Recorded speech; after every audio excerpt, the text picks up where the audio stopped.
Chapter 23. Resilience. Impact! Aiden heard the words loud and clear, felt the mana in the air thin the way it always does before every teleportation. He'd been teleported enough times to know how it worked.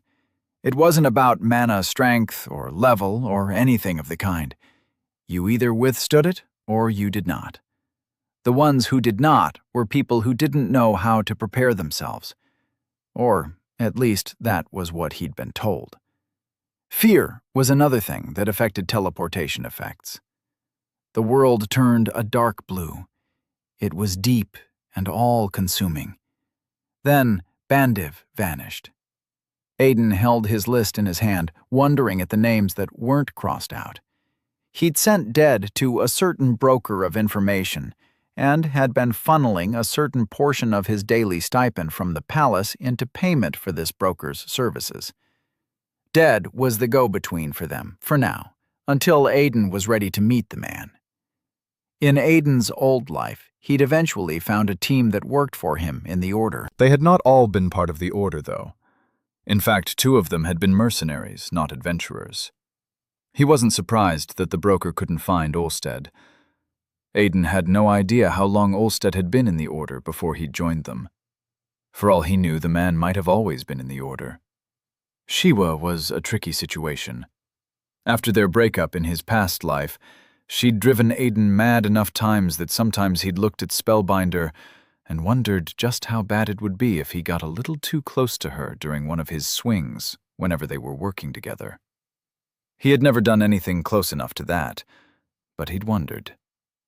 Still, she was one of the best at what she did, and he knew how to handle her to an extent. Thinking of her made him feel odd. While she had been a terrible girlfriend, she hadn't been without her good and her reasons. Besides, it wasn't like he had been perfect. He'd had his issues too. The names on the list belonged to his team, his old team. They were the people he required to do the jobs he knew he needed to do. But some of those names were sentimental. Zen, for one, was replaceable, if Aiden was being honest. His name was only on the list for sentimental reasons. But did he really want them? Were they even good at what they did now, as they had been in his previous life? 11 years were a lot of years. Aiden paused as he noticed something wrong. He knew how teleportation worked, and had been waiting for the disorientation that came with it, but his mind was still functioning properly. Right now, thinking was supposed to be difficult. His brows furrowed in thought as he tried something. Aiden raised his hand in front of him, brought it up, then back down. Ups still up, and downs still down. Something was wrong. Finally, he raised his head from the piece of paper and looked around him. The darkness of deep blue surrounded him. He was still in the carriage seating. Beside him was Valdon, and in front of him was Eliswit. The princess had something of a pained expression on her face, like she was trying to take a really huge dump. Everything was also frozen. This wasn't right. Then Aiden watched as the carriage slowly dissolved. Bits and pieces flowed away like sand in the air as it disintegrated right in front of him, around him. It started from the roof, releasing them into the emptiness of the darkness around them. When it got to their head level, Eliswit's arm shattered like a crumbling sandcastle and was blown in the non-existent wind. Aiden wasn't sure what was going on. Was this what happened during a teleportation? Many theories he'd read simply believed that teleportation magic somehow folded the space around them so that the teleported simply appeared on the other side. Teleportation was practically instantaneous, after all. Others speculated that it worked on the same principle as those who had teleportation skills. The magic tore a hole in the world and deposited the teleported on the other side. But this was literal disintegration. And it wasn't even pretty. He started when Valdon's thigh burst into smoke, and Eliswit's head followed immediately after. There was just something wrong about sitting opposite a headless princess. Calm down, Aiden. This is just teleportation. Nothing's wrong with them. Even then, it was an odd sight. But why am I aware of everything? He'd experienced at least 8 long-range teleportations in his life, and he'd been awake for none of them. There had always been a process. Teleportation came with disorientation, confusion, then reorientation. It was a standard process. And when you came to Nestild the first time, it was with geometric signs, a summoning circle appearing over your head. Then you just disappeared. The same rules hadn't been followed this time. He remembered it clearly. Ted had watched him crumble like sand. He'd seen it too as he'd lost his hand, just as everything around him was going. There was something in there, some alteration that had affected him. Probably a side effect from coming back in time. Everything crumbled as one. They did not take their time like they already were. They just turned to dust and scattered away, blown away by a non-existent wind. Aiden was left alone, sitting on the air with a piece of paper in his hand. He looked around him and found the darkness swirling. It was moving, sifting through itself. It felt as if it was an extremely thick mist, and someone kept shooting balls of air into it. Wait, he thought, looking around, realization coming to him. I'm the ball of air. The darkness wasn't what was moving. He was. But he couldn't feel his movement. As far as he was concerned, he was stationary. So what the hell was... Resilience 50.03% to 62%. What the hell? Aiden stared at the notification in front of him. That was well over a 10% jump. Mastery didn't take such a skip unless you were under a very significant amount of pressure. And he wasn't. Or was he? This was new to him. Teleporting without actually teleporting was unheard of. Even people that used teleportation skills didn't know what happened between when they teleported and when they arrived. According to the few he'd met, it was like blinking. One moment they were at point 1, and the next they were at point 2. What was the possibility that simply being aware during a teleportation was already taking a blow to his resilience? Resilience, 62% to 67%. Aiden looked around. Now he was getting scared. There were mysteries in the world of Nestild, mysteries he had failed to uncover in his past life. But this was not one of them. This was not even a mystery. It was an accepted truth. On Earth, the mystery of what exactly the Earth's core looked like up close was not something you considered ever uncovering. It wasn't even on the list. Right before long, a sudden jerk went through Aiden. It was like somebody struck him all over the body with only one blow. It was sudden and immediate. Health, 82%. What the hell? Mana, 68%. Aiden stared at the alert. Why was he losing mana? And why the hell was he suddenly dying? Stamina, 88%. He rushed up from his seated position, and another physical blow struck him all over the body. It staggered him, but he did not fall. Health, 78%. Mana, 63%. Stamina, 82%. This wasn't right. Simply being here was killing him. He needed to get out. How did someone get out of a teleportation? Aiden's mind ran through everything he knew about Nastildy and the functions of the world, and found nothing to answer his question. It was unsurprising, though. There was no answer to this. I need to get out of here, he muttered, still panic slowly wrapping itself around him. Even the attacks he was receiving were not leaving pain. They were just chipping away at his life stats. It was also building his resilience. But at what cost? What good would making it to perfect mastery in do for him if he was dead? Aiden's mind was still racing when the atmosphere changed. It was still as dark as he remembered it, but mountain peaks seemed to be appearing in the distance, stretching as far as the eyes could see. And there was something behind them, as if it was being kept away. Compelled by his curiosity, Aiden squinted at it, trying to make heads or tails of what he was looking at. He wasn't even sure he was staring at mountain peaks. They could easily be illusions, figments of his imagination, his mind trying to find familiar logic in the illogical. You have used skill, detect. Only one word came to mind at the sight of the notification. Shit. That was not a good sign. If detect was activating involuntarily, then it meant there was something to detect. Please let it be the mountain peaks, he prayed. Please let it be the mountain peaks. It was not. There was a darkness behind the mountain peaks.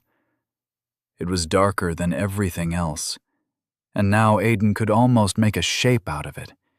It was like an entire horizon that dwarfed the mountain peaks, larger than life itself. The air around him grew heavy, and a heavy pressure brought Aiden down to his knees immediately. It crushed him on all sides and forced the air out of his lungs. It came with pain, and he couldn't breathe.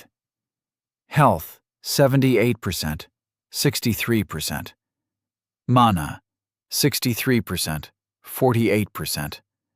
Stamina, 82%, 59%. Aiden coughed up blood. His body trembled and his hands shook. The pressure did not let up. You have used skill. Detect. Aiden's mind couldn't focus on the notification. Just at the edge of his vision, his life stats continued running down. He felt his blood trickle from his own ear. His vision grew blurry. His heart beat slower in his chest with each passing moment. Resilience, 71% to 83%. His chest tightened, and he felt something warm in his stomach. He tasted metal in his mouth. Against his will, his gaze was pulled back to the mountain peaks, drawn to it, to the dark horizon beyond it. It terrified him. The horizon dwarfed the mountains, dwarfed everything.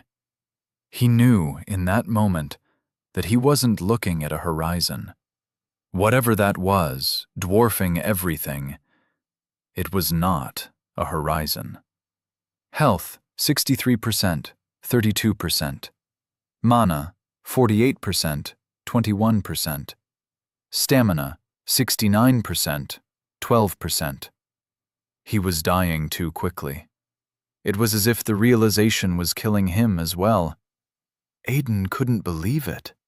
A second chance at life, and he was going to die from simply living. It wasn't even ludicrous enough to be funny. It was a terrifying thing to know you were dying, but not know why. It was a horrible way to go. But Aiden knew why. He knew it deep in his soul. He was staring at the reason he was dying. Against his will, his skill continued to activate. You have used skill, detect. He was using the skill, but he wasn't seeing the effect. Nothing was... A simple notification appeared over the horizon, a bleep when compared to its vastness, but Aiden could read it. Multiverse agent level. Resilience, 83% to 92%. Health, 32% to 18%. Mana, 21% to 0.2%. Stamina, 12% to 0.8%. Then the horizon moved. Aiden understood what it meant when powerful men claimed that fear was a very powerful force. It was about to kill him, after all. Everything crashed into Aiden in one swift motion. It was like stars colliding. 1 minute he was staring at the impossible, the next he was back in a world. The air around him trembled, and he sucked it in with every breath. He filled his lungs, dying even as he did, He could smell blood. He could taste blood. There was sound, too. A lot of sound. He felt other things around him, but he couldn't react. He was terrified of moving. His fist held on to a tiny piece of paper with the most unimportant piece of information right now. The familiar brown floor of a carriage stared back at him, stained red in his own blood. Between him and the carriage ground was a simple notification. Health, 0.2%.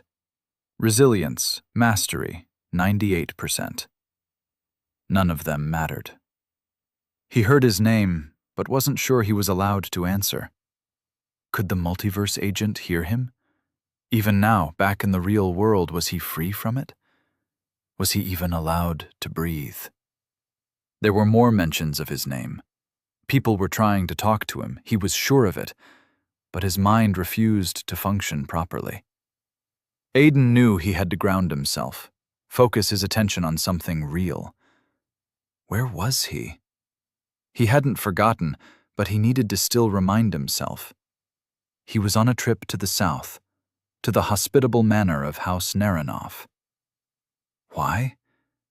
Because time was moving too slowly, and he couldn't just sit idly by and twiddle his thumbs while waiting for Brandis to send them to the town of cannibals. He wanted to check out the cave in the south, see if he could get a unique skill while he waited. Right?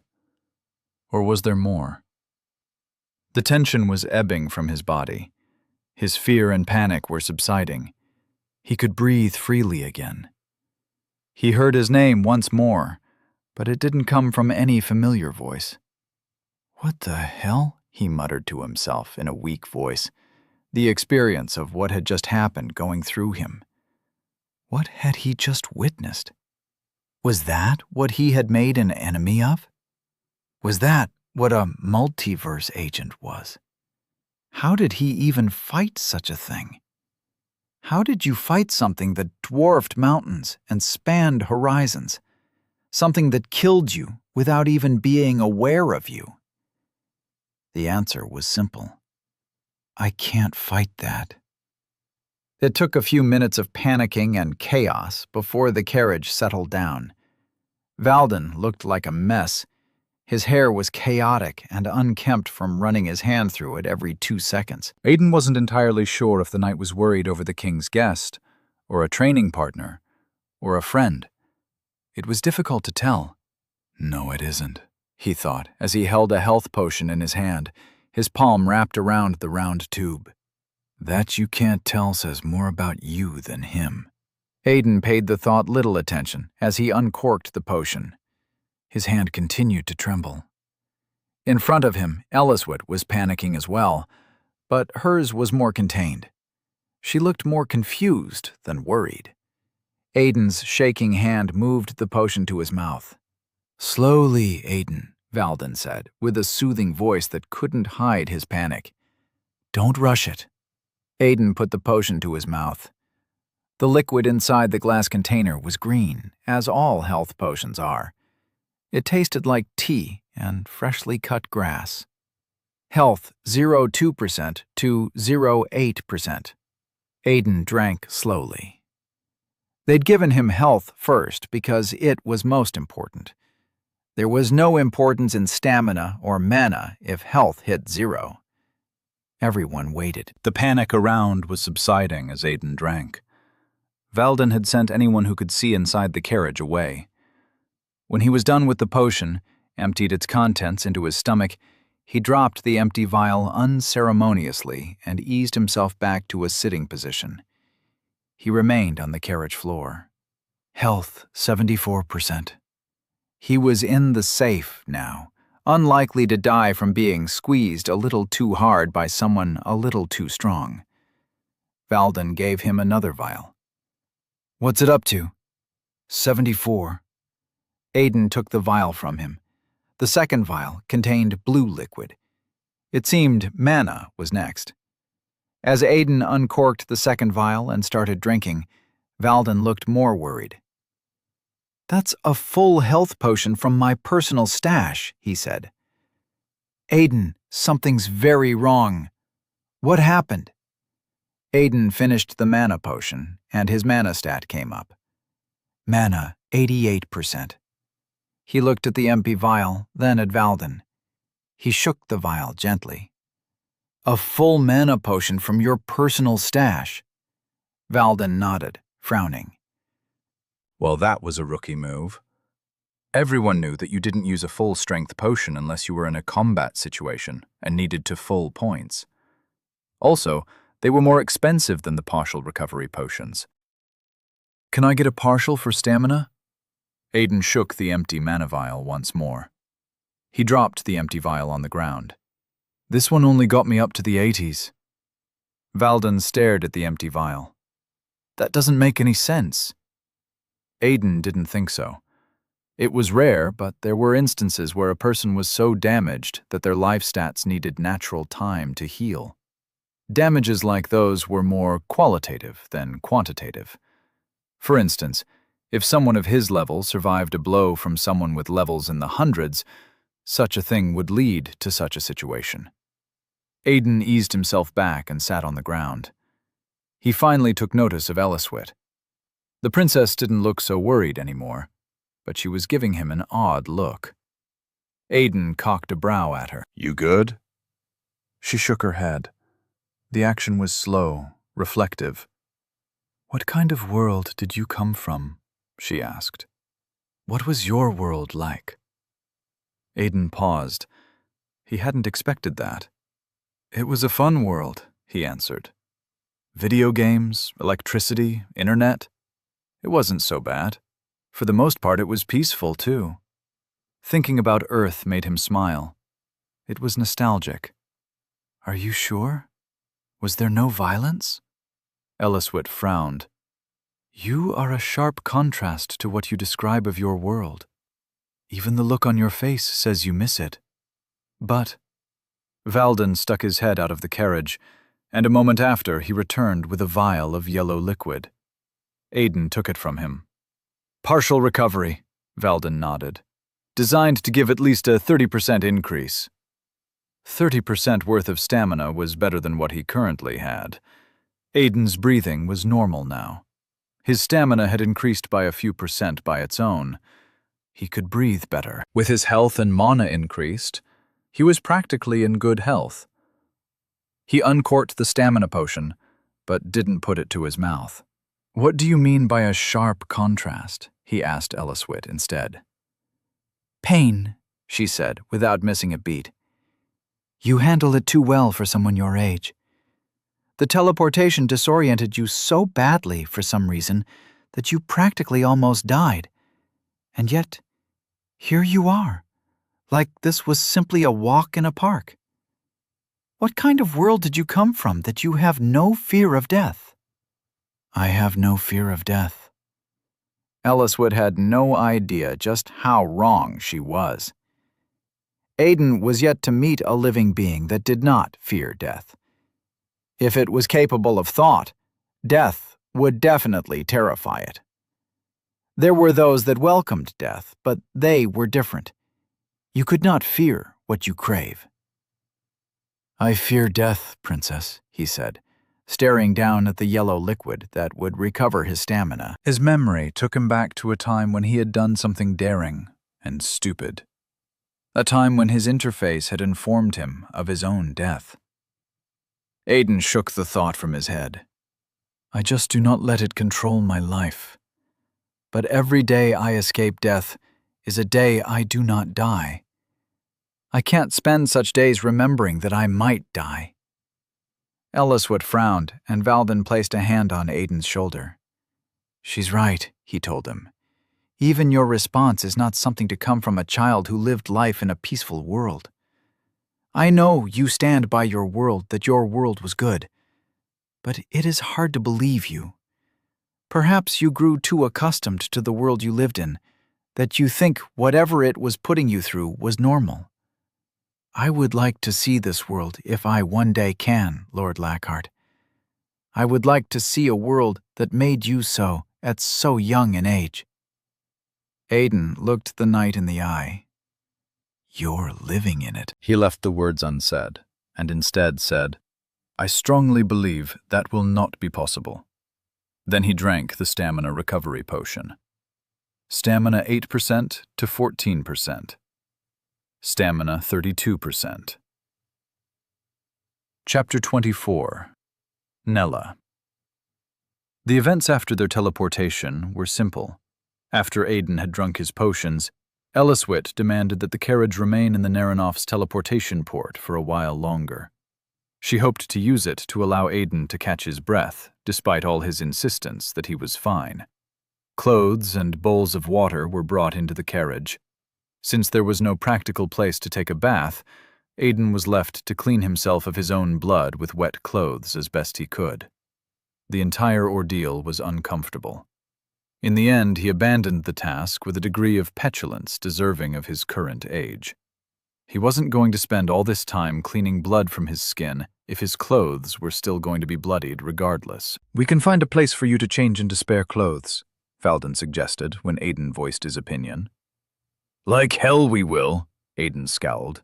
Let's just get to House Naranov so I can get an actual bath and a change of clothes. I'm more interested in getting the bastard who messed up once we get back, Elliswit scowled. They almost got a guest of the kingdom killed for their silly mistake. Aiden paused. He and Valden looked at her. What? He asked, confused. Obviously, someone made a mistake in preparation for the teleport, Elliswit said. No one almost dies from being teleported. Aiden cocked a brow. The last thing he wanted was this turning into a witch hunt. You know you and Sir Valden came out completely fine, right? He said. In fact, I'm ready to bet the entire entourage came out completely fine. He turned to Valden.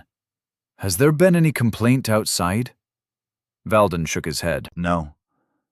Are you saying that this entire thing might have something to do with your composition? Elliswit asked. Aiden nodded. That is very likely.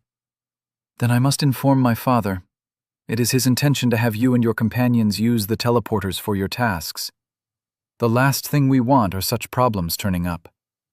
Aiden waved her worries aside with a gesture. They'll be fine.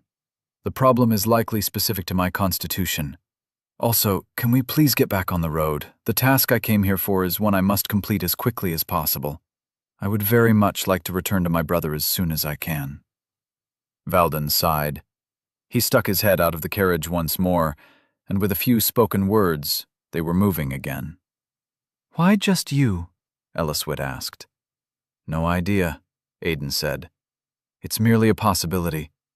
It has been speculated that I would react differently to space magic after what happened the day I arrived. I probably have a different reaction as compared to the others.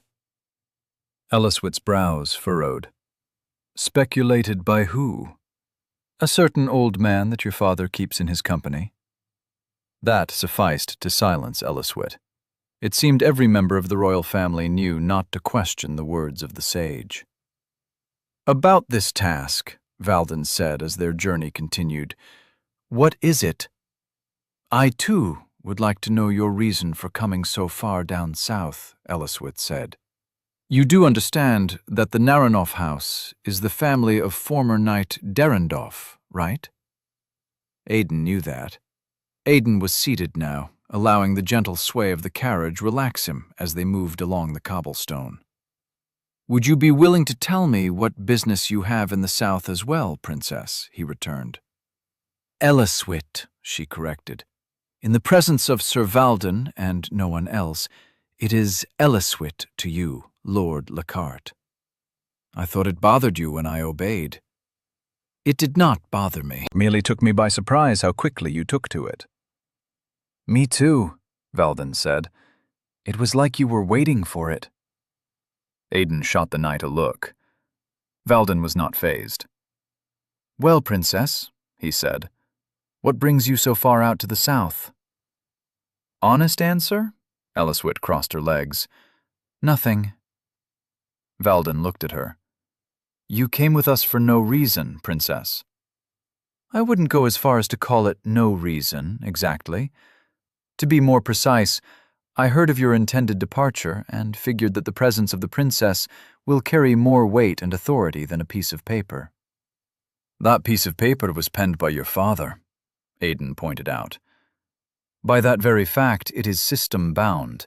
Refusal by the receiving party to obey it will have repercussions. And yet, it is still ultimately a piece of paper, Lord Lockhart. She smiled with false innocence.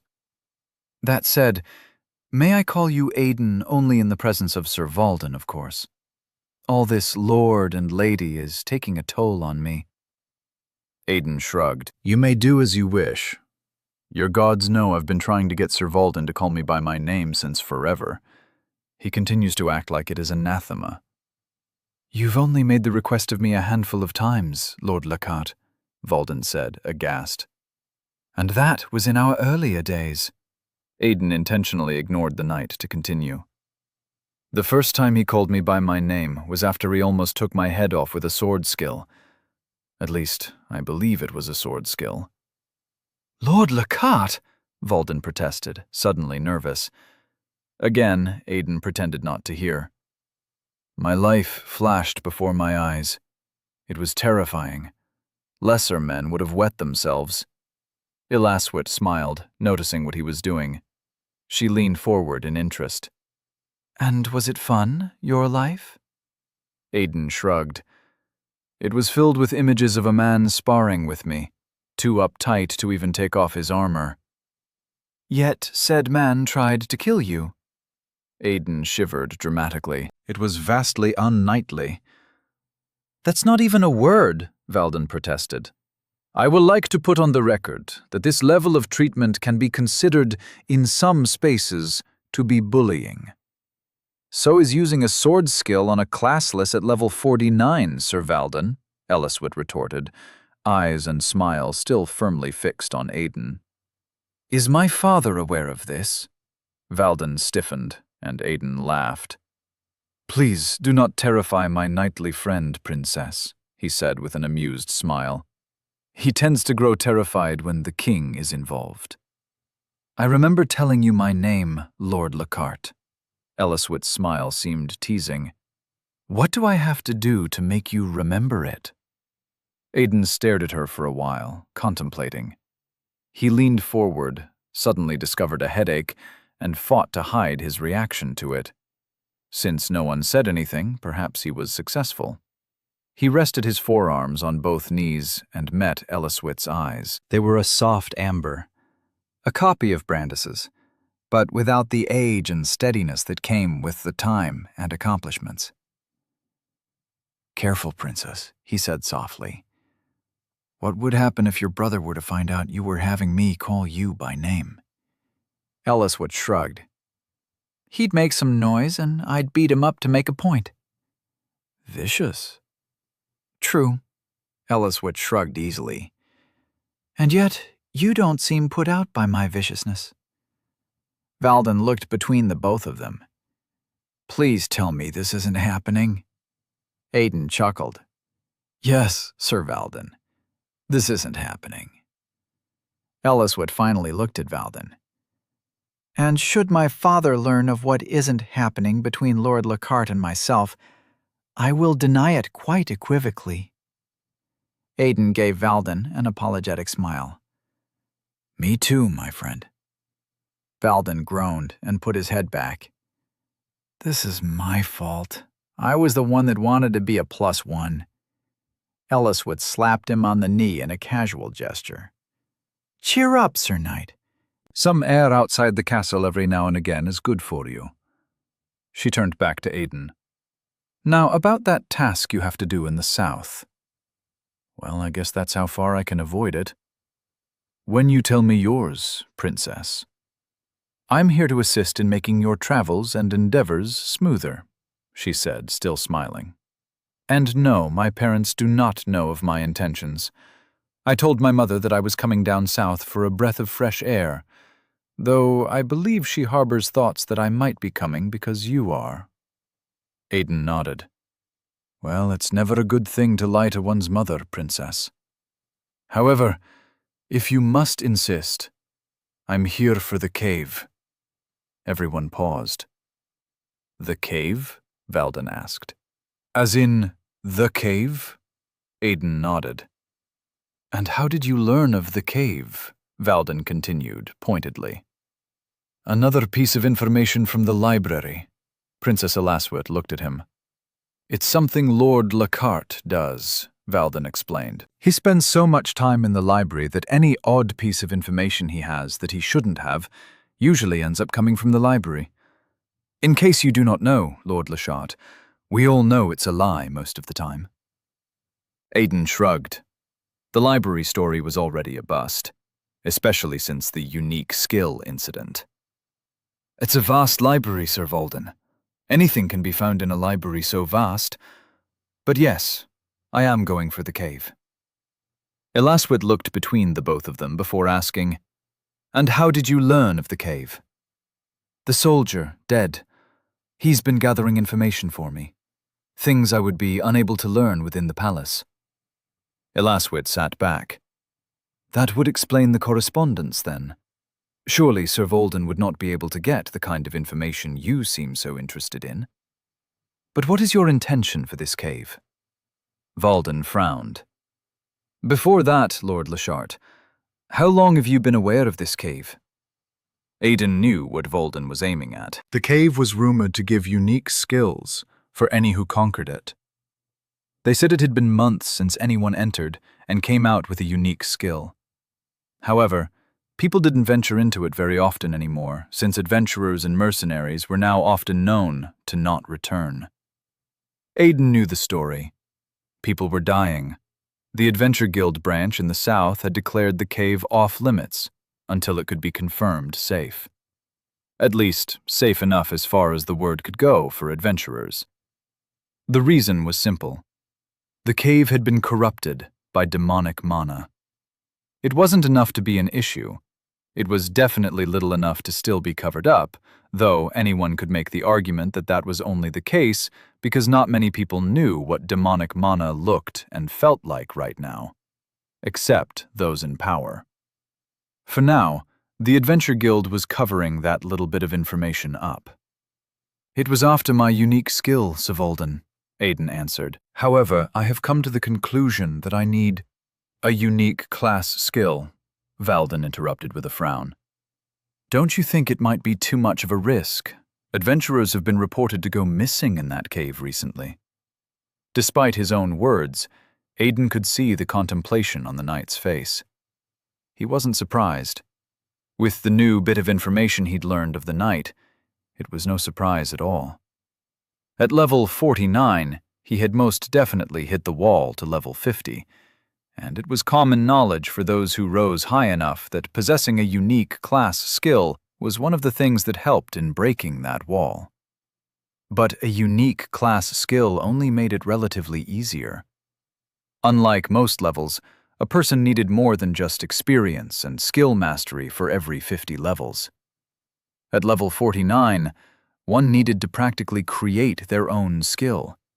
A skill strong enough for the system to register to get to level 50. The trick, as Aiden had learned in the Order, was in the amalgamation of all the class skills. The world of Nestild called them conditional skills, or techniques. You had to use all your class skills in the right way at the right time to finally discover a final skill. It was a person's ultimate technique, so to speak. Considering the new direction of his class, Aiden had a feeling he would struggle to achieve level 50 in this timeline. Is this true, Lord Lockhart? Eliswood asked. Even I know of the deadliness of the cave. Did my father sanction this outing, even though he knew this? Not directly, Aiden answered. What exactly does not directly mean? It means he is not aware of the fact that I am here for the cave, Aiden answered.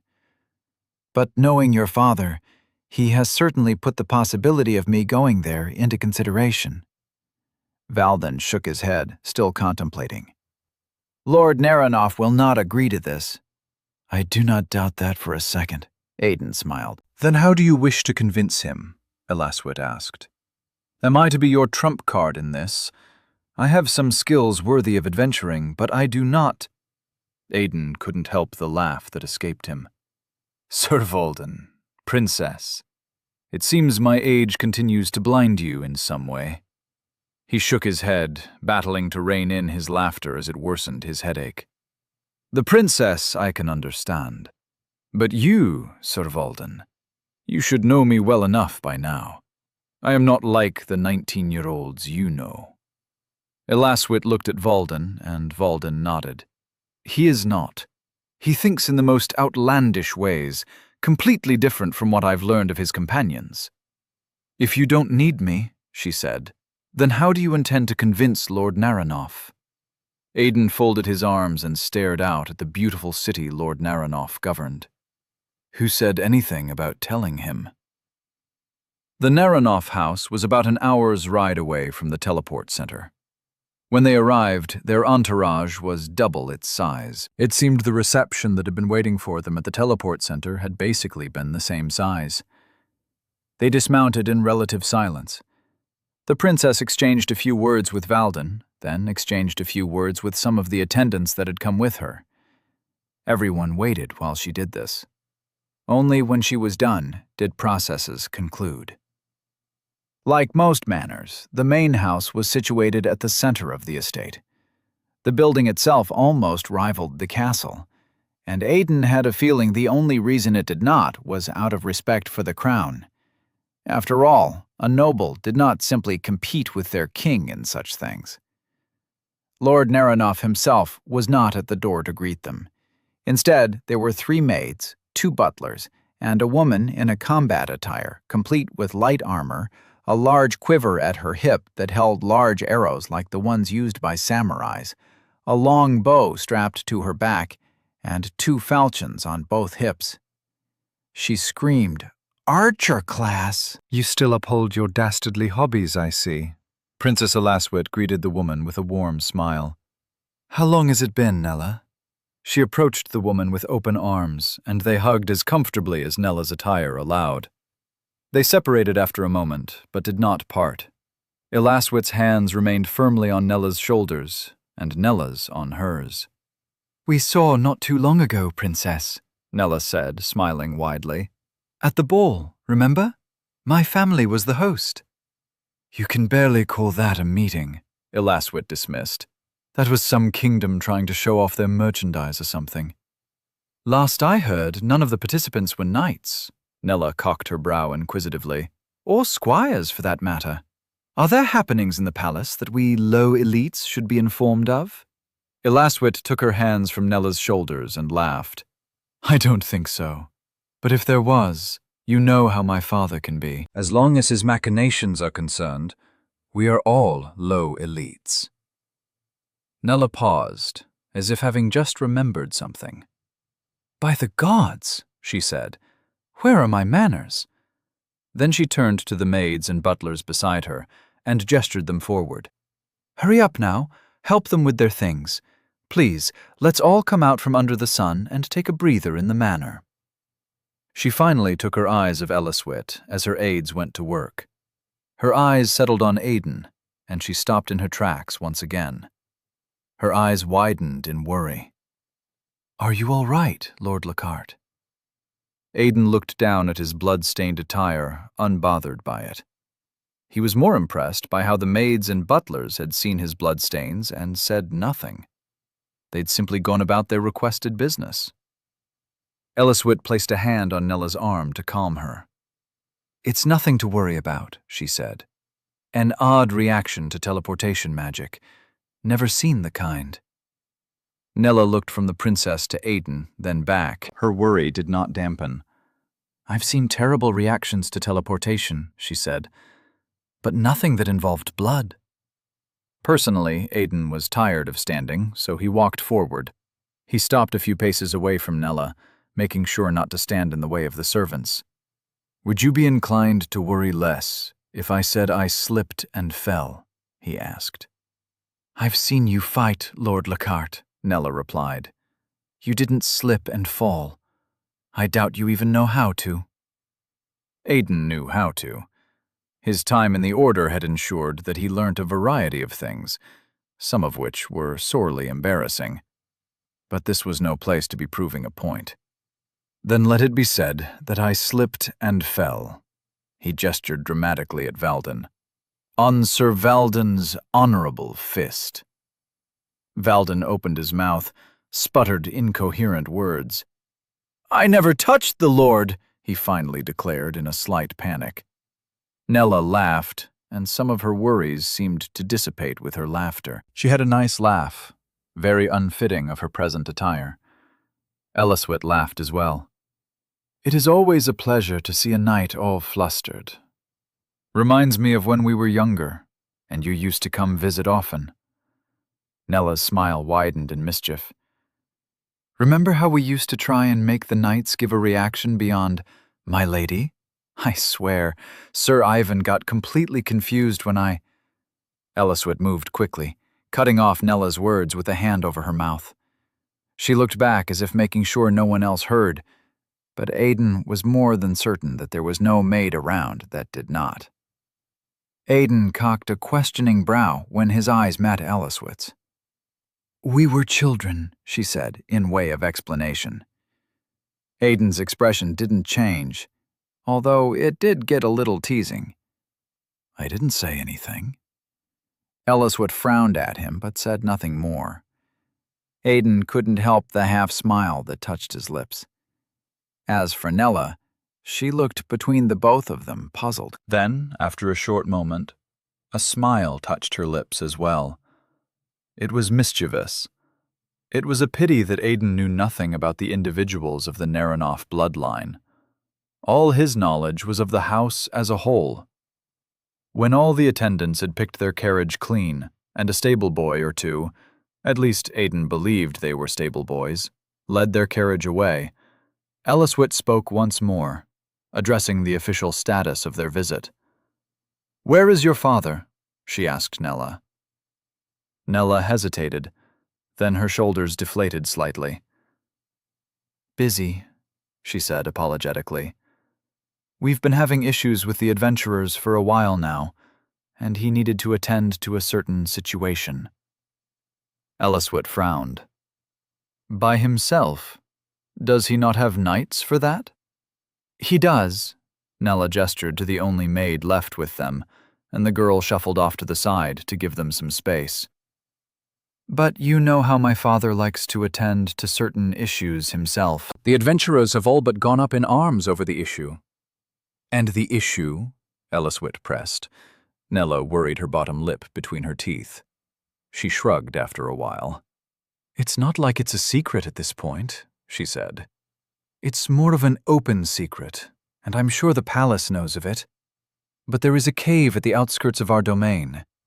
Adventurers used to venture into it in search of a unique quest. Most of them hoped to get a unique skill. Elliswit nodded. This is known. What is not common knowledge, however, is the number of adventurers that have been venturing into the cave and not coming out in recent days. Aiden's attention focused on the conversation while he did his best to look only mildly interested. He should send out a decree as the lord that none should enter then, Elliswit said, as if it was the simplest solution. He has, Nella said. But that's the thing about adventurers. They are citizens of the kingdom, but not entirely subjects of the crown. All are subjects of the crown, Valden said simply. Aiden knew better. Adventurers were a gray area when it came to being subjects of the crown. He'd seen the agreement the first king of Bandiv had signed with the first guildmaster. He wanted a decentralization of military might to a certain extent, so he had given the Adventure Guild a certain level of autonomy. The adventurers were not beholden to the crown, but they were to respect it. An adventurer could not be judged by the crown for crimes against his fellow adventurer, but he could be judged for his crimes against a citizen and subject of the crown. Choosing the path of an adventurer removed you from all default benefits of being a subject of the crown, as well as all the requirements. However, in return, it placed you under all benefits of the Adventure Guild, as well as its requirements. It was a complicated matter where all matters of the adventurers were left to the capable hands of the Adventure Guild, and the crown had no hold over it. However, there were certain factors that constituted exceptions, factors that allowed the crown intrude on adventurer business. The agreement with King Brandis I was signed and sealed and sanctioned by the system. Oddly, what most people did not know was that there was an order representative who'd served as witness to the effect, amongst other people. It was why the order also had a copy. But Aiden kept that all to himself. Nella looked at Valden with disappointed but accommodating eyes. Spoken like a knight of the crown. However, you are wrong. And now I realize that I liked you better when you were flustered. Aiden stepped in smoothly. Try not to hold it against him, lady. Nella, she cut him off abruptly. To you, I am Nella. It's the least I can do considering my brother's rashness. Elaswit looked from Nella to Aiden as if waiting for his reaction. Aiden had no idea what he was going to do. Once upon a time, he'd had almost no interactions with the princess. Now here he was, finding out that she now had expectations of him. This is noted, he replied cautiously. What I was trying to say is that Sir Valden is a knight of the crown. Such stiffness is to be expected of him as regards matters pertaining to the crown. I know, and that's why I preferred when you left him flustered. That said, she gestured to the maid who remained patiently waiting. If you follow Venice here, she will lead you all to your rooms. She stepped to the side, and Elaswit grabbed her by the arm. You're leaving? Sadly, yes. Nella really did look sad to say so. Unfortunately, my father has taken it upon himself to add me to this matter of the cave. He has said that I should gather a team and investigate this cave and the issues surrounding it. He wants a solution as quickly as possible. And if you were to find the issue? Aiden asked, knowing that she wouldn't. Up until the end of his life, there had been no discovered issues regarding the cave, until the demon wars had begun, when the demons had turned it into a base of operation for a short time. A few more people had gotten the unique quest, and many more people had died or gone missing before then. The issues surrounding it had never been resolved, at least not by House Naranov. But he wasn't going to just leave it at that after hearing such a piece of information. He looked at Valden with all the intent he could muster into his eyes without giving anything away. It took a moment, but the knight caught his look. Aiden popped his brows as subtly as he could, then cocked his head at Nella. Valden let the word drag out as he slowly turned to Nella, clearly unsure of what exactly was expected of him. I would say we.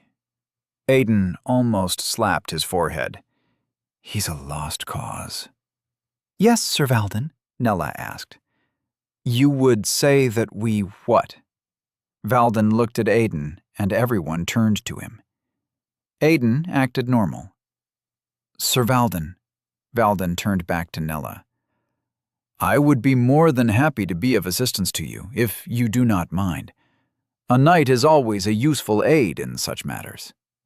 Nella took a moment to think about it before shaking her head. Nope, she said. My team is already full. Today will be our third day of investigations. Besides, we have enough knights as is, and as useful as they are, I actually hate adventuring with knights. They're always so chivalrous and charming. It's always, not there, my lady, this, and would you like to sit on my shoulder while I wave my massive sword, that? You all are just too much. She shivered visibly, and the maid smothered a laugh with her hand. See, Nella pointed at the maid. Even Venice knows this. But if the princess wanted to come, I certainly wouldn't say no. She wiggled her brows at Elaswit. Elaswit smiled fondly, but shook her head. It would drive the entire city into confusion if anyone found out that the princess was here for adventuring. Untrue. Nella waved the worry aside with a flick of the wrist. It's been ages since the last royal portrait. I'm sure no one will recognize you. The royal portrait was updated last year, Elaswit pointed out flatly. Everyone will recognize me. Then we can give you a mask. I'm not here for adventures, Nella. Fine, Nella pouted, then changed her attention. "What of you, Lord Lockhart?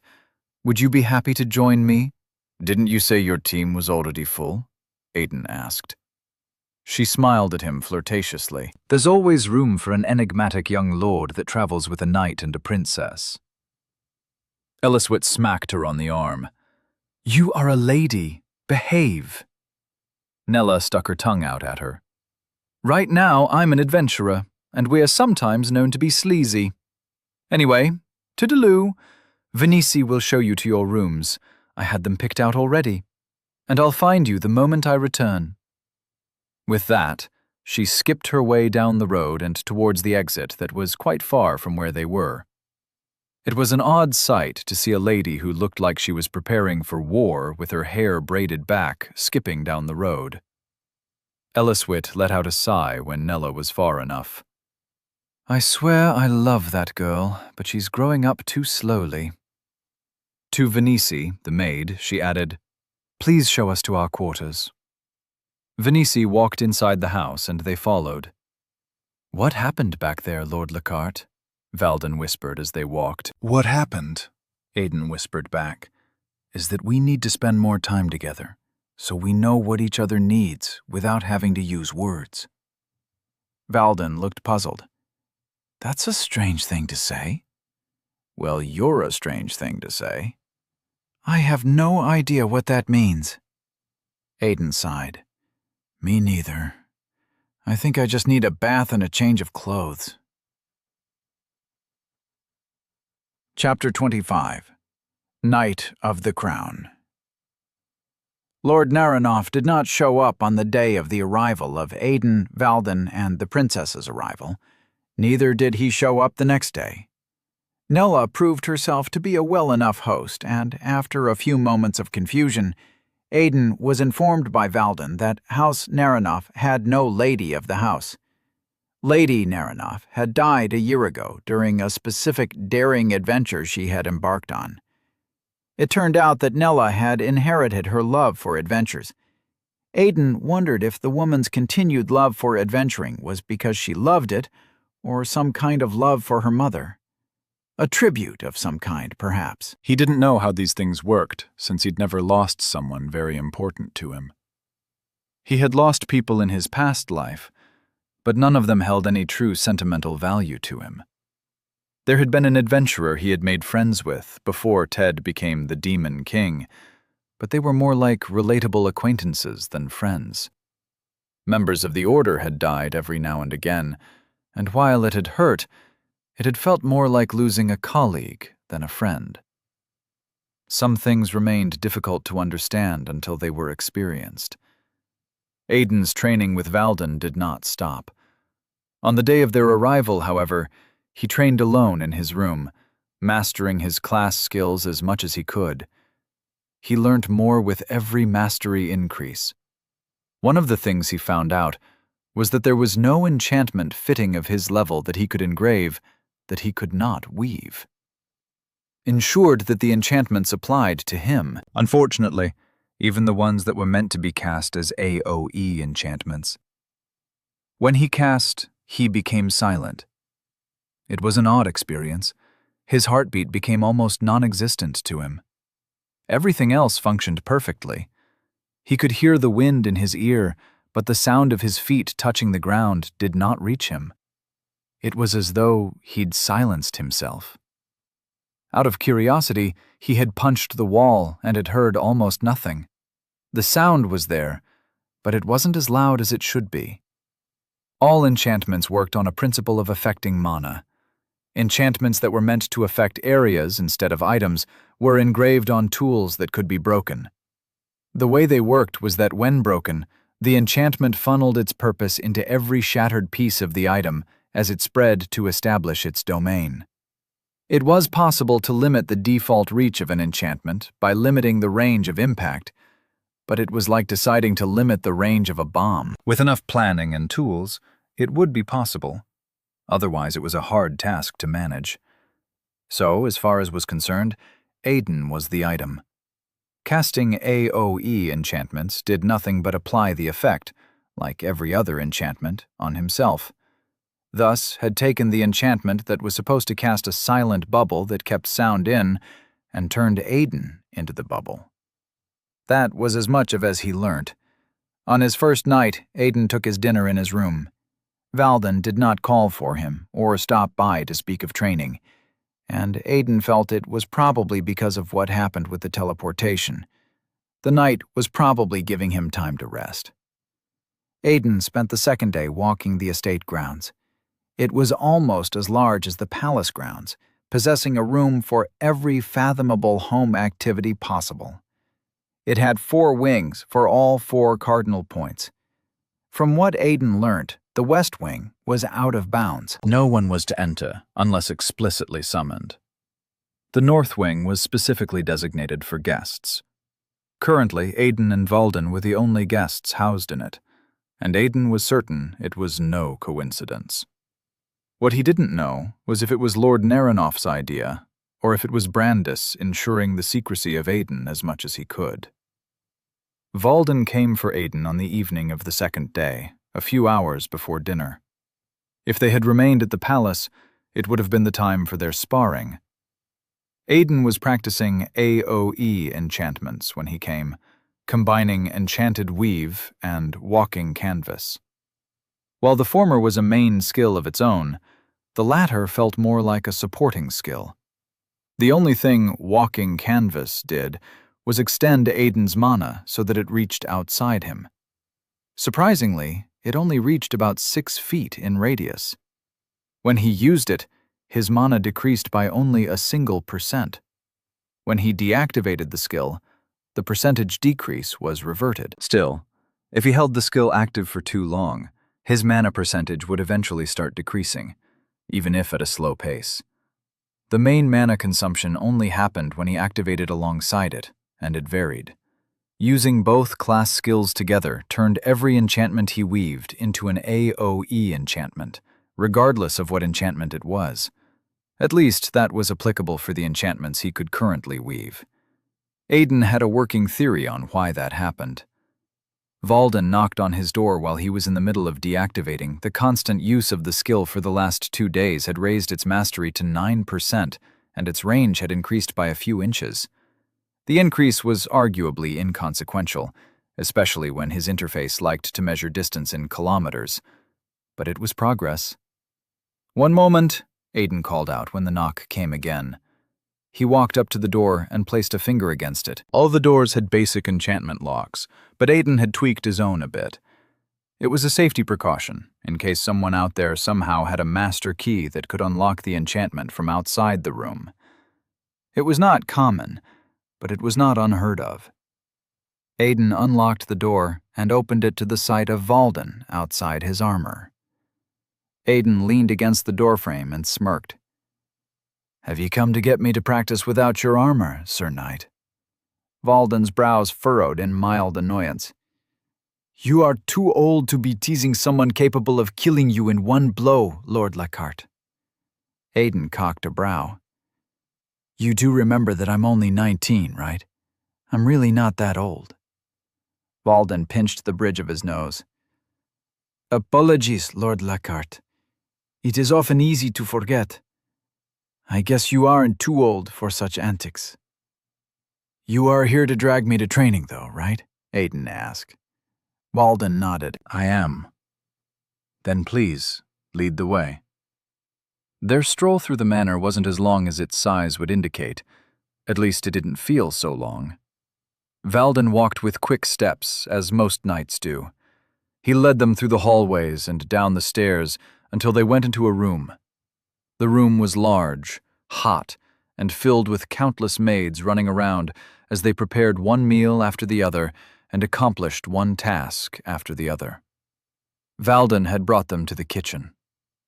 Aiden felt uncomfortable as they made their way through the kitchen, not because of anything, but the fact that they were getting in the way of normal people's tasks. Every maid and cook and help scrambled to get out of their way. Most paused their tasks just so they could bow and greet. Valden's responses were simple. He nodded to every bow and responded to every word with words of his own. When they came out of another door, It was into the evening air. Aiden suspected he knew why they had taken the back door, and through the kitchen at that, but he wanted to be sure his thoughts were the same as Valden's. "Any reason we had to disrupt the life of the nice people?" he asked as they walked towards another building in the evening air. Valden looked at him from the side of his eye. "You look like you already have your suspicions," he said. "I do," Aiden confirmed. "But I would also like to have them confirmed." "Fair enough.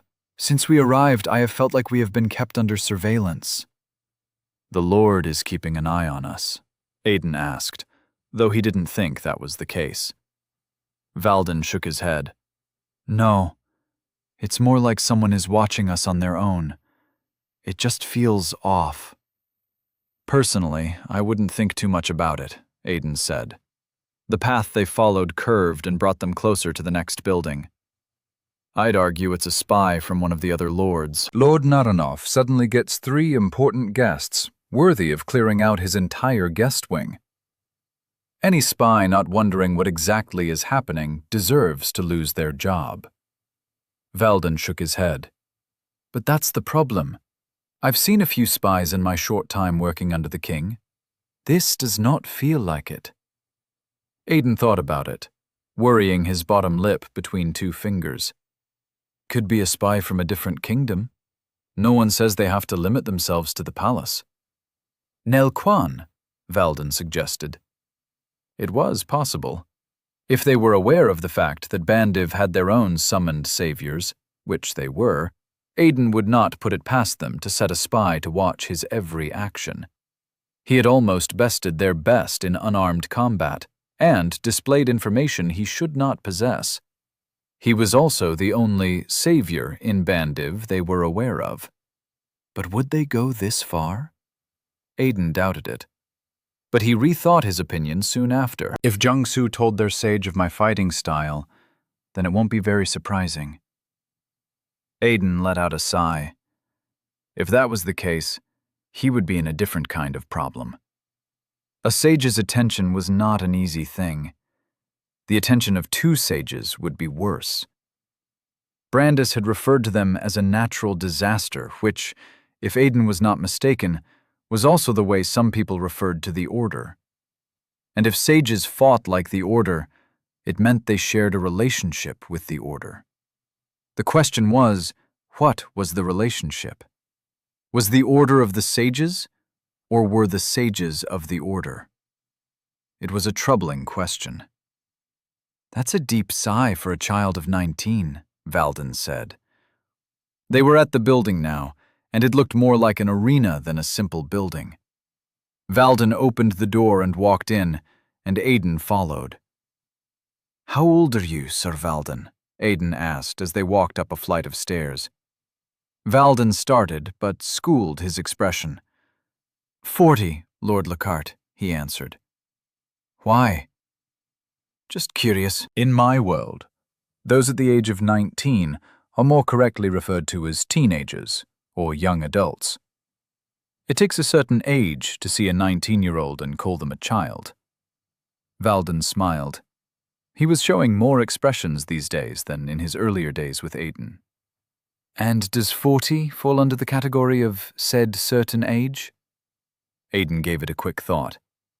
He would call a 19-year-old a child, and he was only in his 30s. Personally, I wouldn't say it does, but there are some that might differ. The staircase ended at another door, and Valden, ever the serving knight, opened it and waited for Aiden to walk through. It released them onto a balcony. The building was one of a wide extension of 4 other buildings that walled in a large space. Below them was a training ground, almost as wide as a small stadium. There were people engaged in training. On one side, the people wore armors and swung real swords and real spears, each one customized, some even flashy. Those that used the bow practiced with real arrows, sharpened tips designed to pierce more than just flesh. And their bows were equally customized. On the other side of the space, the inhabitants used simple long swords of the Bandiv design. Their combat and training was less demanding than their counterparts, and their spars were less entertaining to watch. Even those of them that used the bow used simple longbows and simple arrows fired at wooden dummies from over a good pace. Aiden leaned down, rested his arms on the balusters in front of him. "What are the requirements for knighthood, Sir Valden?" Valden did not emulate him. The knight remained standing, arms folded over his chest. "They are a lot," he answered. "Humor me with the most important." Aiden never took his eyes off of those fighting in their armor. "For one, the most important of them all, you have to achieve level 40, Valden said. "To serve as a direct Knight of the King, you have to achieve level 48. And at level 49, you've only been a Knight of the King for 3 months. I see." The sage had assigned him to the baby knight. "What else?" "You have to have achieved something of great significance to the kingdom. It does not have to concern the kingdom as a whole, but it needs to have a significance. It is better if you achieve it yourself. If you are a part of it, then you need to have been a significant part of it." "And how does one tell if the part was significant?" "There are ways.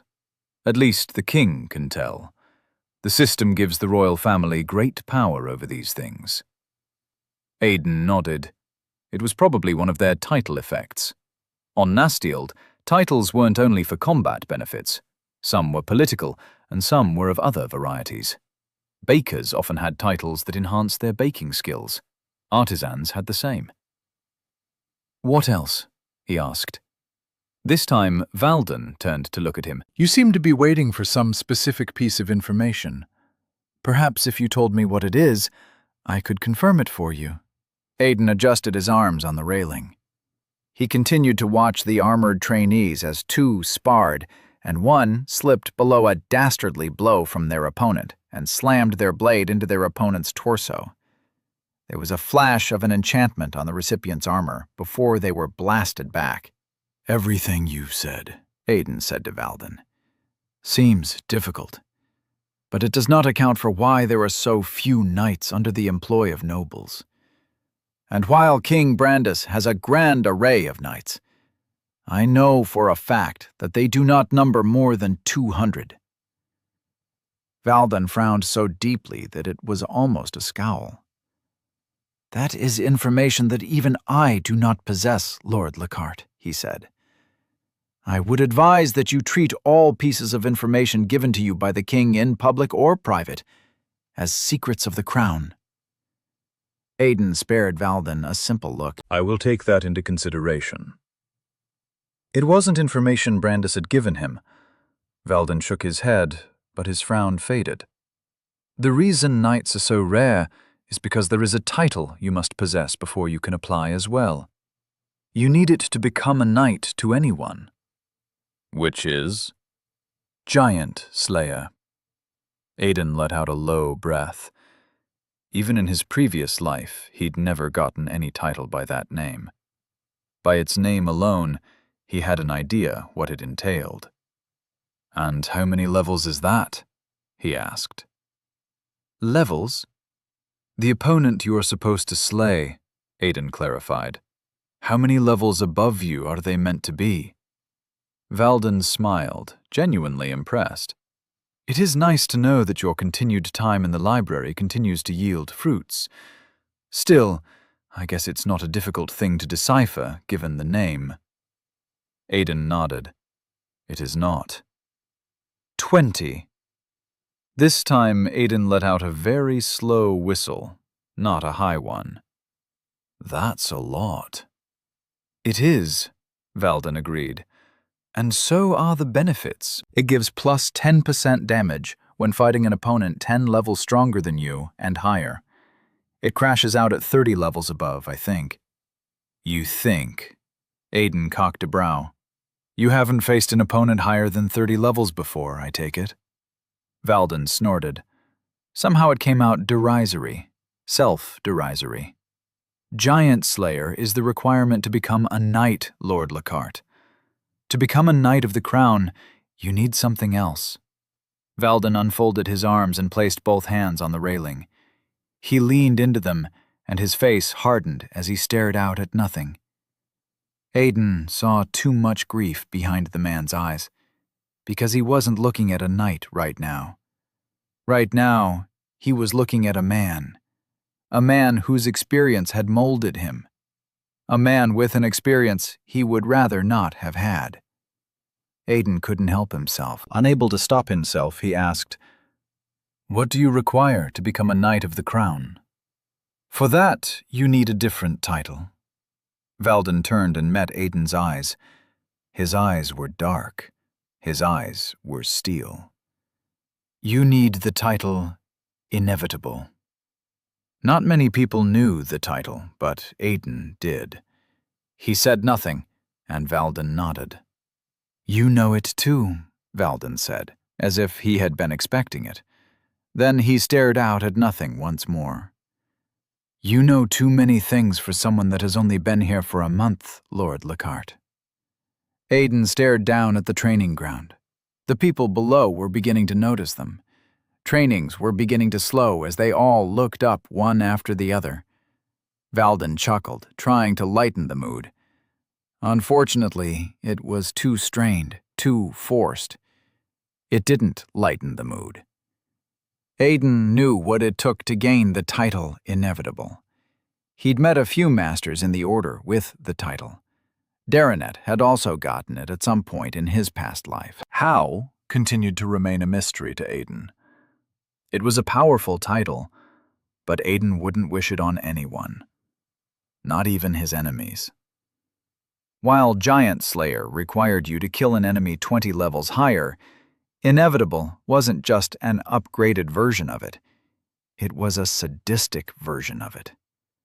To achieve it, you had to defeat at least one opponent 40 levels higher than yourself, as well as 3 opponents 20 levels higher in the same fight, with a health stat of less than 20%. And all this was to be done alone. It was not a feat people set out to achieve. It was not a feat people were supposed to achieve. Such feats were the side effects of people thrust into horrible situations by fate. What did a man have to do to survive such a situation? "Do not pity me, Lord Lockhart," Valden said, his voice strong. "It is a part of my life, one that has passed. It made me a better man, a better knight." He paused. "Do you, perhaps, know the benefits of the title?" Aiden nodded. "A 30% increase in damage to all opponents with a higher level than the title holder, regardless of how many levels. 10% increase in damage given to all allies within a certain distance against opponents with levels higher than them. 30% damage reduction to all forms of damage once the title holder's health fell below 10%. Finally, and perhaps most importantly, a 40% chance of surviving a single killing blow. And Brandis has almost 200 such men under his command. How the hell did he not win the demon wars so easily? "So do not pity me," Valden repeated. "The gods blessed me with more than enough to compensate for what I lost." To go through such a situation, Aiden could not imagine it. But it was too high to be a requirement. It was literally suicide. "How does the crown have that many people?" he asked. What was the population of Bandiv? If he remembered correctly, it was supposed to be somewhere between 8 million and 10 million. Valden paused, then looked at Aiden like he was stupid. "Not all knights serving under the crown are knights of the crown, Lord Lockhart." Aiden paused. "How do you mean?" The sounds of clashing blades and arrows thudding into their targets was gone now. In their place was the silent rise of muttered conversations. "We have Knight," Valden explained. "And we have Knight of the Crown. These are 2 entirely different titles. One answers directly to the king and is above reproach by anyone, not even the queen. The other can be scolded by a noble should the moment deserve it." Aiden didn't know this. He didn't know any of this. He knew there were a select few amongst the knights that always rode with the king in battle, but he'd thought they were perhaps the strongest of the knights, maybe the most loyal. Aiden's mind went back to the ball, where he'd faced Jiang Su, and finally understood what Valden had meant when he'd said the advantage would have been skewed horribly in his favor if he'd fought. With the titles and the experience, it would have been unexpected of him to lose. Mind you, Valden continued, there still remain imbeciles who try to attain the position on their own. Oftentimes we find promising knights, or simple squires, or even soldiers, dead and desiccated in territories known to hold monsters with far greater levels than theirs. Aiden snorted and turned back to the training grounds. Well, that's stupid. It is, Valden agreed. Only a handful of those training were not looking at them. But I do not completely fault their stupidity. To be a Knight of the Crown is to hold the highest military power second only to the king. Apart from the king, only a more powerful may stand against an order you have given. And that rarely happens. Aiden squinted down at the men below. Was that? He really hoped it was not what he thought it was he was seeing. The title, despite giving you near autonomy, also comes with its own system benefits. Valden wasn't paying attention to their new audience. So yes, it rarely happens. It would be stupid to go through all that, gain the title, just to lose it over something stupid. Mind you, Lord Lockhart, despite the gravity of this specific requirement, it alone will not serve to make you eligible for the title. Neither will it guarantee you the title. The king gives, after all, and he also takes away. Blessed be the name of the king. It was a bastardization of a Christian line Aiden knew from the Bible, but it was a fitting response. With all these questions, Valden said, I must ask, do you wish to become a knight, Lord Lockhart? Aiden stood up straight and stretched, hands held over his head. Nope. He leaned back down onto the railing, and his eyes fixed on one of the trainees below. He didn't like the way the woman was looking at him. Knighthood is too grand a thing for a man like me, and I do not joke when I say that I am not worthy. Valden shook his head in disagreement. Every man alive is capable of being worthy, Lord Lockhart. Never forget that. That much was true, but something else was taking Aiden's attention away, and he did not like it. If it was what he thought it was that was happening, then this was a problem that just kept on giving. Sir Valden, he said slowly. Yes? By the virtue of being granted the title of knight, every knight gets their own company of soldiers to command, right? Right. The knights that are required to be at the palace at all times take a small number along with them, while the remaining are left behind. Left behind where? For knights who have their own land and home to protect, they are left there. For knights belonging to a family yet to have their own house and home and land, then they are left with the family. And what happens when such a knight has their title taken from them? Aiden asked. The soldiers and squires alike are returned to the home of the knight, pending redeployment in the event that there is no lord or knight that wishes to take them under their service. Aiden sighed as he got the answer he already knew. Which means that all of Derendorf's subordinates are currently being employed by the Naranov family, pending their reassignment. Valden nodded. That is correct. Aiden stood up straight and ran a hand down his face. Isn't that interesting? He was completely certain of it. The woman below was definitely giving him the stink eye, and so were a bunch of other trainees. Valden finally turned his attention to the group. Oh, took him long enough. Aiden almost laughed. Oh, is right. Would you like to train elsewhere? Valden asked. We could perhaps ask Lady Nella for a different location.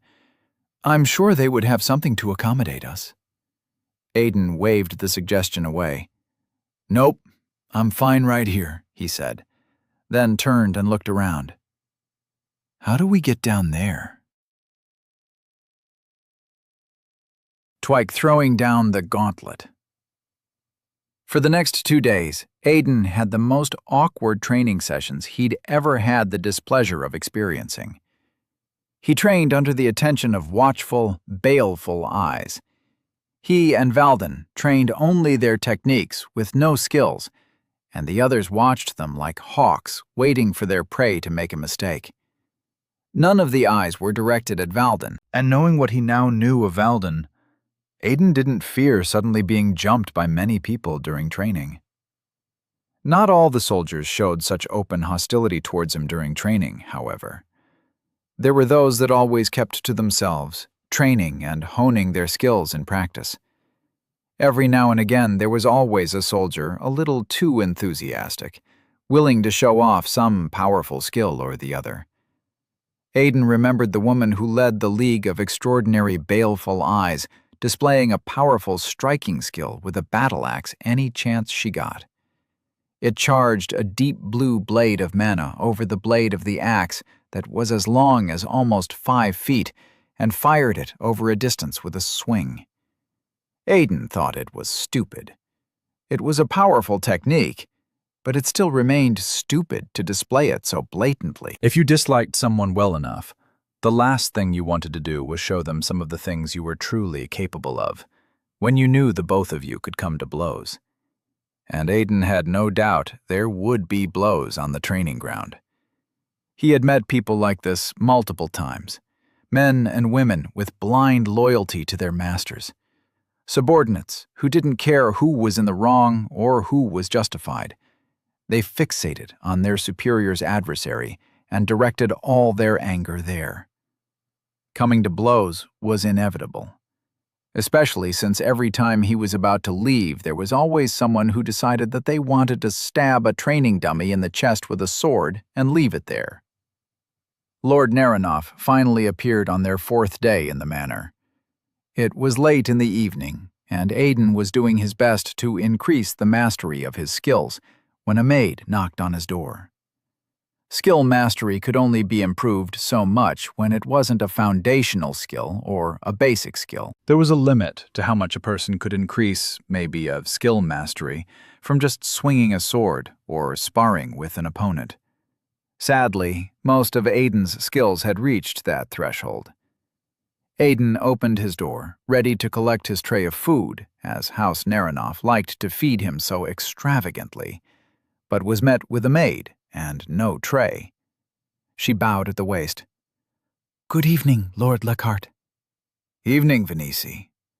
For some reason, the very same maid that had shown them to their rooms on their first day was the one that always brought his food. Aiden had a feeling she had been assigned to him to deal with any requests he made. "I feel like I've been eating too much, and you've decided to put me on a diet, Venice."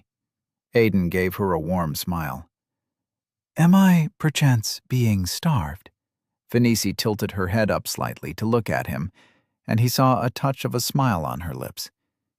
Aiden was a fan of those who worked servitude jobs. While he would not claim that he made or had ever made close friends of them, he could say he always tried to do anything to make serving him even less uncomfortable. A joke, every now and again, was always good enough to make them less uncomfortable. "No such thing, Lord Lockhart," Venice answered, returning her eyes to the ground. "You know you can rise at any time, right?" Aiden bent at the waist so that he could meet her eyes, still smiling. "Or would you like me to bow with you?" Venice came up hurriedly. "I wouldn't dare, Lord Lockhart." Aiden wasn't sure if she was truly panicked, so he added quickly, "I was merely joking, Venice." "So what's happening today?" Hands placed gently in front of her stomach, Venice said, "Lord Naranoff has returned and wishes to have dinner with everyone at the dining hall." Aiden paused. He scratched his jaw in thought. "Just between you and I," he began with an awkward smile. "How do my chances of saying no look?" Venice smiled back.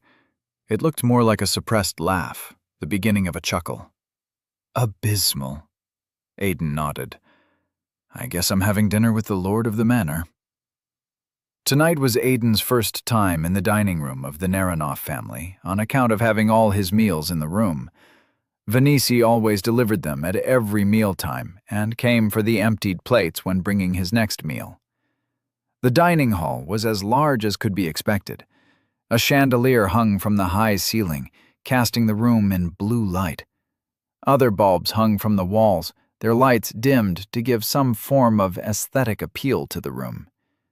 The dining table itself was large enough to host at least 20 people. It could hold more, but Aiden didn't do the pointless task of counting. All he knew, and was interested in knowing, was that the table was rectangular, covered in a fashionably designed tablecloth, white with golden embroidery, held a seat at each end of the table and at least 10 chairs on each side. There was a candelabra very close to both ends of the table, complete with lit candles, and the table was set for 5. Aiden was the last to arrive. Lord Naranoff sat at the head of his table. To his side, Princess Eliswit sat like a proper lady. To his left, Nella sat down like she couldn't be bothered. You could put her plate on the ground and she'd look more at ease. Beside her, Valden sat like a proper gentleman. Aiden took the empty seat beside Princess Eliswit. "Lord Lockhart," she greeted in a quiet voice as he pulled his chair out and sat. "Princess," he returned, "you have scarcely been seen since we got here." "That's balderdash," Aiden said as Valden touched the cutleries beside his empty plate, simply because he could, arranging what did not need arranging. "Venisi has been seeing me quite often. So has Sir Valden and a handful of squires and soldiers." "Well, I have scarcely seen you since we got here." There was a note in her voice that he was more than happy to ignore. Befriending a princess was proving to be an amusing thing. She was just a girl with female interactions when not in her official capacity, but she was also a princess. She was, arguably, always in her official capacity, and one needed to watch their words with royalty. Unfortunately, Aiden had a bad habit of forgetting people's capacity until he was reminded of it. "Well," he leaned a little towards her, lowering her voice, "if you've missed me, Princess, all you have to do is say so." Eliswit gave him a look with a raised eyebrow, and Aiden gave his words some more thought. "My apologies," he said. "That was corny and cocky of me. Won't happen again." Eliswit returned her attention to her empty plate. She adjusted her cutleries, though Aiden noted they didn't need arranging. "If you've missed me, all you have to do is say so. Really? What are you, the male lead in a corny romance novel?" Aiden fought back the embarrassed groan that threatened to escape him. When he raised his head to officially greet Lord Naranoff, he caught Nella staring at him and Eliswit. She pointed at the both of them with her fork. "And when did this become a thing?" Eliswit groaned like a tired older sister. "There is no thing," she said, matter of fact. "Nope," Nella shook her head. "There's definitely a thing." She paused, then gasped dramatically. "Has Princess Stone Cold made her first real friend?" Her eyes narrowed diabolically, and Eliswit shot her a glare. "I will have you know," she said, "that archer classes should not tease classes beyond their level of violence." Nella pouted and turned to her father. "Lord Naranoff, I wish to report a slight perpetrated within your territory." Lord Naranoff groaned and placed his head in his hand. For some reason, he looked like a stressed father of 10. "Please submit an official report through the official channels in 3 weeks," he said in clear reluctance. "Once the report has been reviewed, the House will get back to you in 2 to 5 business days." Aiden looked at Valden. When he caught his attention, he mouthed, "What's happening?" Valden shrugged, looking equally confused. Eliswit smiled, but shook her head. "Nella, you should really stop dragging adults into the matters of children."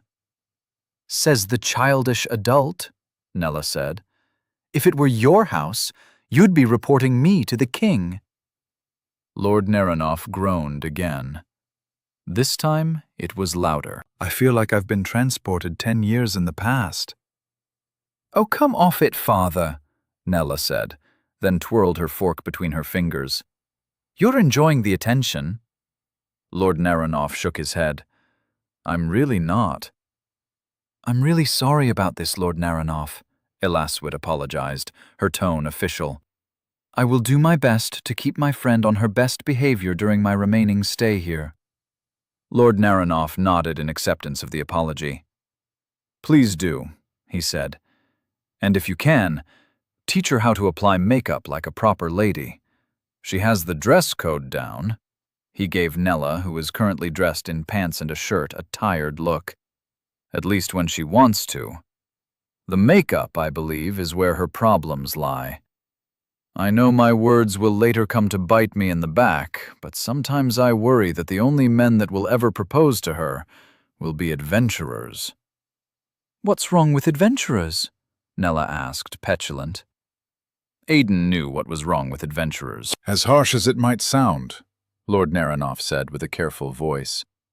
Nobility should marry nobility, and if they cannot, then they should marry one who is worthy of nobility. And by that very logic, adventurers were out of the equation. Adventurers were more brute force and less tact when it came to most things. They were not political in nature. Swinging a sword at the problem was most often the better solution in their world than having a conversation, while it was the opposite in the world of nobility. Yes, Lord Naranoff was right. It was harsh. But should an adventurer lead a noble house, the other houses would eat that house alive. I see your point, Lord Naranoff, Valden said. Although it is no slight to their person, the average adventurer is not cut out for the world of a noble, as the average noble is not cut out for the world of an adventurer, Lord Naranoff replied. Vental is prim and proper, Nella said. Everyone paused, and Elaswit gave her a questioning look. Vental.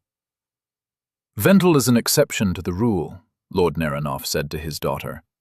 And if I'm not mistaken, in his own words, and I am paraphrasing here, aren't you like a sister to him? Nella pouted.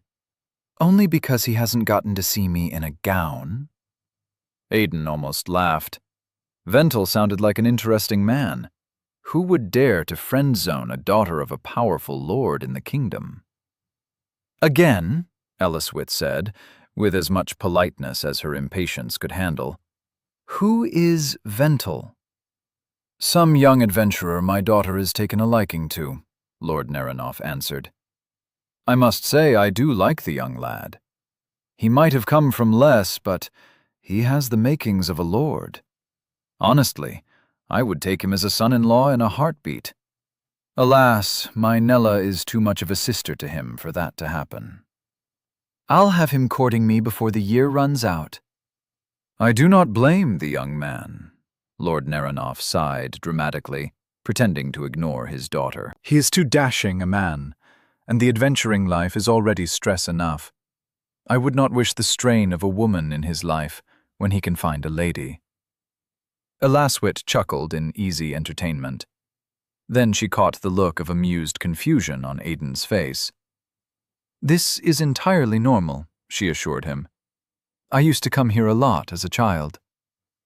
She'd come here and have all the young boys blushing down to their necks at her beauty, Nella added.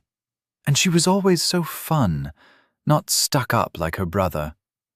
Elaswit laughed. How Deranet hated coming here. He always wanted to spend time going on father's hunts instead. Lord Naranoff scoffed. Bless the king for having a firm hand. The kinds of things your father hunts would kill his children by just being present. Aiden's mind went straight to the multiverse agent. Not for the first time, he dreaded his return trip through teleportation. So true, Elaswit agreed. That said, I've spent more time here as a simple girl than I have spent in any other noble house as a princess. Lord Naranoff is like something of a favorite uncle. And that's why I remain confused as to why you have come to visit us as a princess without telling me why, Lord Nerinoff said. I promise you, Lord Nerinoff, you have nothing to worry about. Lord Lockhart is merely here to take on adventuring tasks to help foster his growth as an adventurer. My purpose here is for a vacation. Your documents say that you are here on official duty. Elliswit waved a casual dismissal. It's just a piece of paper, not even system-sanctioned. It was the only way I could take advantage of Lord Lockhart's use of the teleportation center, without making it seem like I wanted to simply follow the enigmatic young lord on some dashing adventure. I assure you that the King and Queen know I am merely abusing my office to take a vacation. Her words seemed to appease Lord Nerinoff. And how long will you be staying? He asked. Elliswit turned to Aiden. For as long as he is, apparently, which shouldn't be too long. Aiden nodded. I have business elsewhere by the end of the new week, so I cannot dally for long.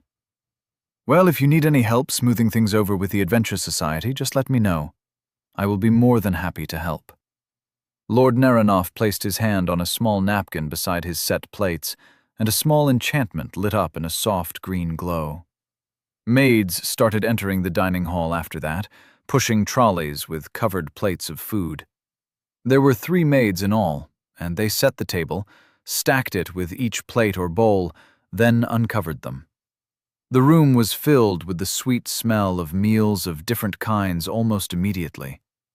Aiden's stomach was pleased. When the table was set, the maids made their exit in equal silence, and they were left to serve themselves. Until then, Lord Nerinoff continued as the others began filling their plates, my training grounds are your training grounds. Some of the men present served under my son during his time as a knight, but were sent back home when he lost his title. So the few that are privy to what happened may not like you very much. Aiden nodded, remembering the uncomfortable attention they'd been giving him. I've noticed, he said. Lord Nerinoff shook his head in dismay. I hope they haven't done anything untoward. Aiden shook his head. Not at all. They just tend to go overboard with their training when I'm present. I believe it's some form of intimidation tactic. Childish antics. I'm more interested in what they do when I'm leaving the grounds. Now that I think of it, it seems ceremonial somehow. Everyone around the table had started eating by now. Aiden's plate was full, but he was yet to take a bite. And what is that, Lord Lockhart? They keep impaling their dummies with their swords. So far, there are currently 4 swords stabbed into one poor, defenseless training dummy. Aiden shook his head in mock dismay. I won't be surprised if there's 15 by the time I'm gone. Can a training dummy even hold 15 swords, I wonder? Everyone stopped eating. The room was heavily silent. Actually, Valden wasn't bothered. Aiden looked around. They were all staring at him, except for Valden, who continued his meal, unbothered. Just my luck, he sighed. It means something, doesn't it? It's not just some intimidation tactic. Lord Nerinoff nodded. It does. If I'm not mistaken, you are a weaver, right? I believe you made mention of it at the ball. I am, Aiden confirmed. And if it's all right with you, would you mind telling me your level? Aiden knew that it was impolite to ask another person their level unless in an official capacity. In this instance, he didn't mind. Besides, Lord Nerinoff had been polite about it. I don't mind. I'm level 14. A level 14 weaver, Lord Nerinoff mused. He turned to Valden. Yes, Lord Nerinoff, Valden said before he could say whatever he wanted to. His class is known for its non-combat use, even if Lord Lockhart has found a way to use it for combat. With that, his choice to ignore such gestures can be viewed, if brought to the public, as reasonable. Amongst the soldiers, it would be viewed either as cowardice or condescension, none of which matters. Some of those soldiers are squires who hope to one day become knights, Lord Nerinoff said. Some by title, and some by class. Then that will be a problem for the future. And I assure you that it would be a problem Lord Lockhart will more than be able to crush. And I am yet to know what is happening, Aiden chipped in. Lord Naranoff turned to him. My apologies. You said you are a son of some noble house that has refused to name itself. I am. And prior to this you have known no noble culture or military culture. Aiden nodded. Correct. I am sure Sir Volden is unaware of what is happening, as I'm sure he would have told you. Oh, no, Lord Naranoff, Valden interrupted. I am very much aware of it. And you've said nothing. Correct. Why not? Nella asked. Valden did not turn to her as he answered. Lord Lockhart is quite literally above such petty squabbles, and I don't mean by his title as Lord. I mean by his capabilities as a man. And since he didn't ask, I saw no need to tell. Well, now he's asking, Aiden said. Lord Naranoff paused for a moment, looking to Valden. When Valden made no attempt to speak, he spoke. Their gesture is one done when there is an outsider amongst their ranks, he said. The nobles do it, and so do soldiers. At the end of an event, they take a sword or a spear or a knife, it could even be an arrow, and they stab it into the most human-like object present. The outsiders know themselves, and it can be viewed as an official challenge. Like throwing down the gauntlet, Aiden mused. Yes, but the gauntlet is more of an action amongst knights. No knight is so uncouth as to use this method. This is more for squires and soldiers and noble brats seeking a duel. So every sword currently there is a challenge. That is correct. All right, and let's say I do not know who put what sword where. How do I know what sword belongs to who? Lord Naranoff gave it some thought. In cases where the swords being used are not customized, they would inscribe their names or initials either on the blade somehow or on the hilts. Only fools would make such a challenge and not do that. And how long will the challenge stand? I can't be expected to believe that the sword will be there forever. It is customary to leave it until midday the next day, or until the owner of the territory deems it fit to remove the weapon. Valden waved the entire conversation aside. I say we leave them be. They are just children trying to do evil under the protection of culture. If any of them had the balls, they would make a move without waiting for a challenge. He has a point, Aiden agreed. But just out of curiosity, if I wanted to accept their challenge... Valden raised his eyes to meet Aiden's. I said, just out of curiosity, Aiden clarified. If I wanted to accept their challenge, I just had to pull their sword out, right? Valden was still staring at him. You pull their sword out and stick it in the ground, he answered slowly. Then you either wait or return before nightfall of the same day. In some cases, you could remove it and find the owner to hand it over personally. Aiden nodded. You all have strange cultures. No offense. None taken, Lord Naranoff said. You learn that the higher you go in a caste, the stranger the culture becomes. Aiden didn't think it was really about the higher a person went, though.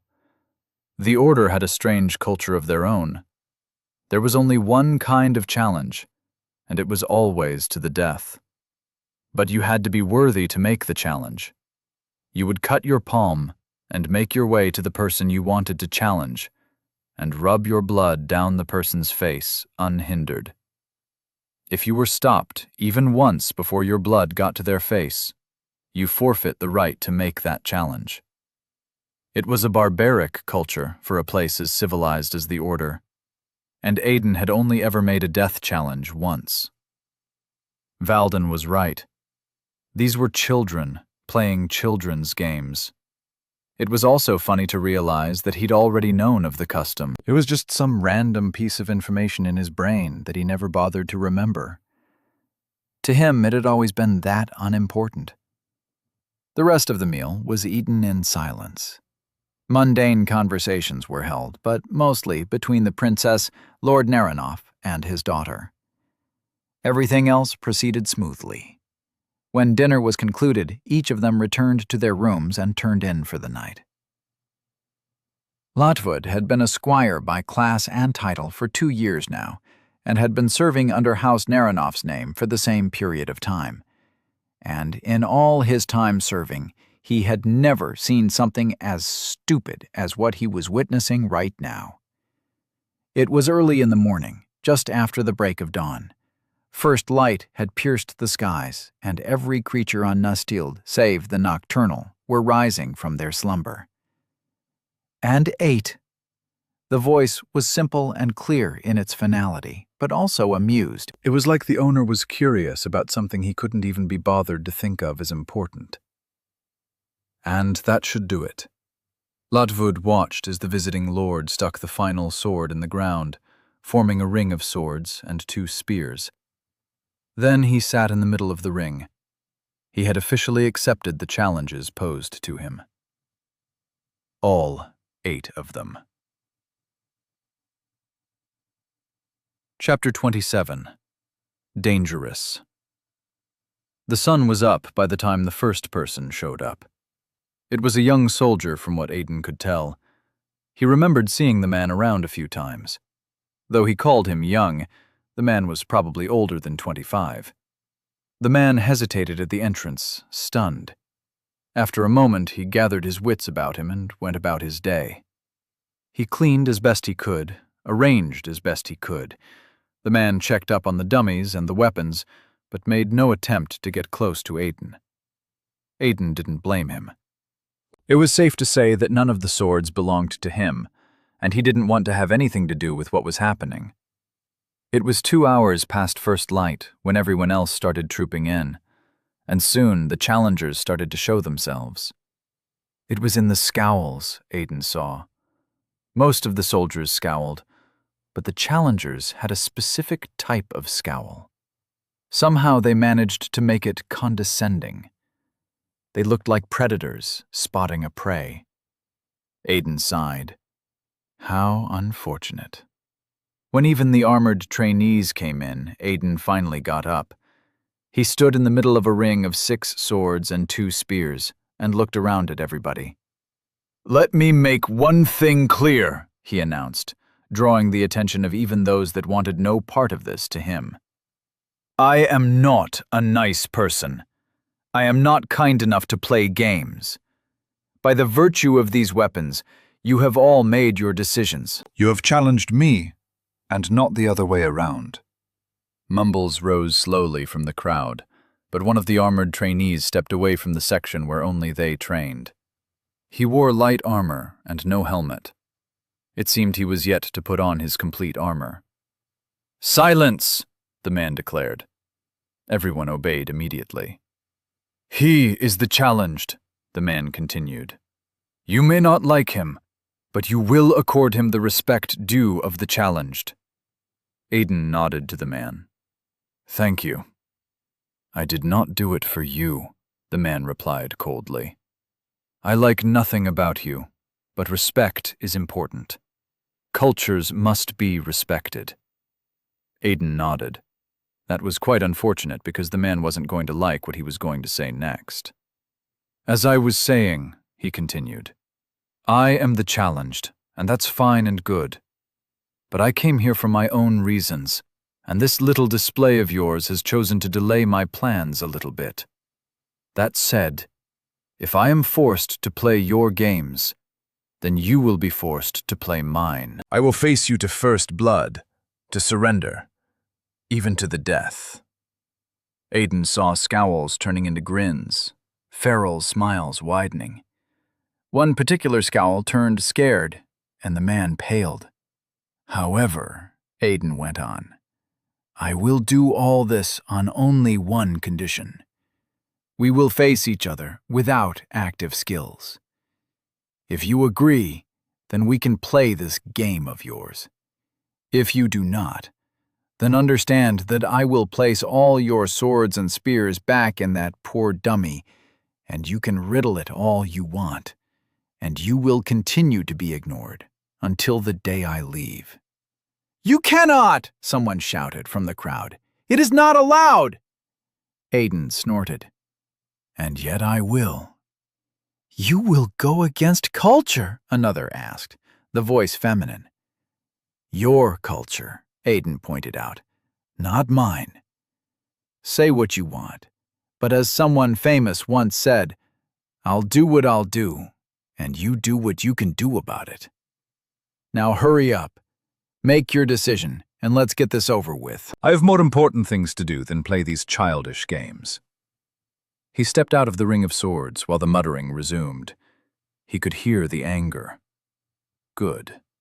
Angry opponents made mistakes.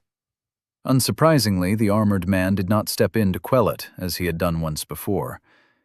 Aiden didn't know if it was because the mutterings were necessary due to the need for deliberation, or because he was not going to ask them to respect a man who did not respect the culture.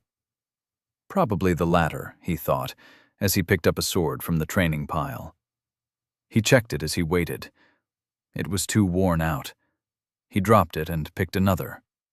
It took him going through the process on 4 swords before he found something good enough. It could have been weighted better, but what the hell? Why not? Aiden turned away from the swords and walked over to a clear space. There had been eyes watching him through the process, and some of those eyes had grown serious. It seemed there were people who'd understood what he had been doing. He placed the tip of his chosen sword on the ground and started walking. It drew a line in the sand as he moved until he'd made a large and complete circle. When some eyes started glancing up, Aiden followed them. He was not surprised to find Valden standing behind the railing they'd stood to observe the soldiers on their first day here.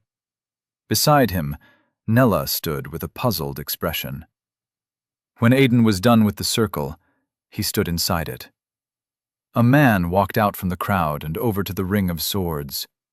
He was around Valden's age, at least he looked it, and walked proudly. He pulled a sword from the ring and approached Aiden. He entered the circle Aiden had drawn, garnering everyone's attention. "I will face you with no skill," the man said, trying his best to glance discreetly at the range of the circle. "Don't mind it," Aiden told him. "The circle is meant to distract you and guide me. I hope not to fall outside it. Think of it as me challenging myself." He swung his sword in a single downward slash beside him. "Then I, too, shall not step outside this circle," the man said. Aiden would have mistaken it for some level of honor if he hadn't heard the tone of the man's voice. The man was condescending. It was unfortunate and didn't matter. Aiden was not honorable, and rarely was he fair. Everything was mind games. Knowing of the circle, the man would always have a portion of his mind on its boundaries. Aiden had angered them. Now he was distracting his opponent. When you faced uneven odds, you played every card to your advantage, just to be sure.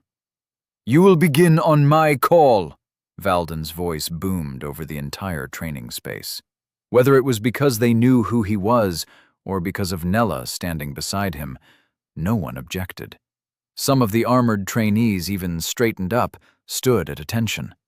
Valden placed his hands on the railing. "To what grounds?" Aiden asked. His opponent glared at him, condescending blue eyes focused. "The death." Aiden nodded. "To the death it is." "Begin!" The man charged forward, sword held low and to the side in 2 hands. He was fast, but not fast enough. When you wish to take the initiative and strike first in a duel, the takeoff in a charge was just as important as every other action. The man's takeoff had been poor. It seemed he had an active skill that helped him charge forward. Such sloppiness in a charged takeoff was only this bad if you relied on such a skill too much. Your body tended to forget how to do it properly without assistance from the skill. Aiden simply stepped forward. He felt himself ease into the version of himself that had once been an instructor in the order. He had been significantly more powerful then. But there were things that didn't change simply because you stopped being powerful.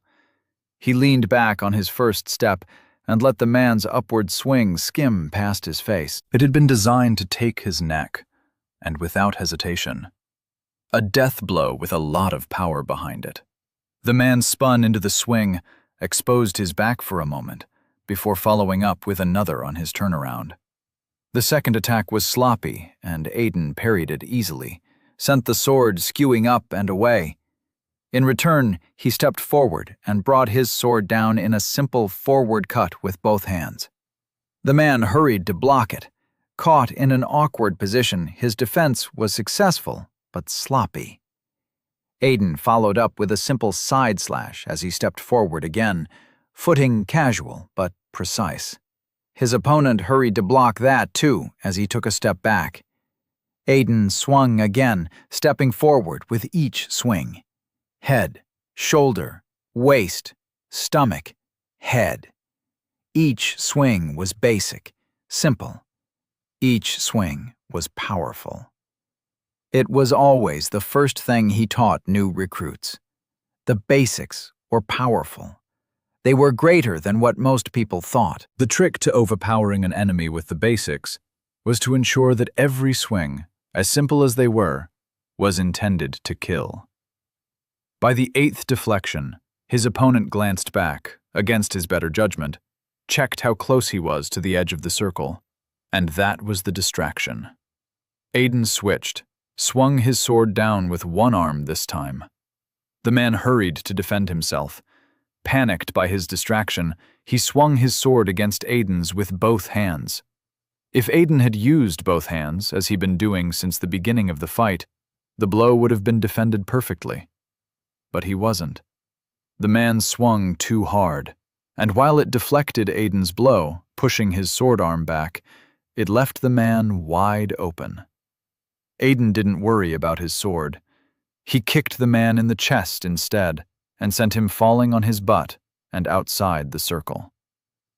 Aiden turned and walked back to the center of the circle. He stood there, sword held out to his side in one hand. The tip of the blade tapped the sand slowly, and in a steady rhythm. The silence of their audience was deafening.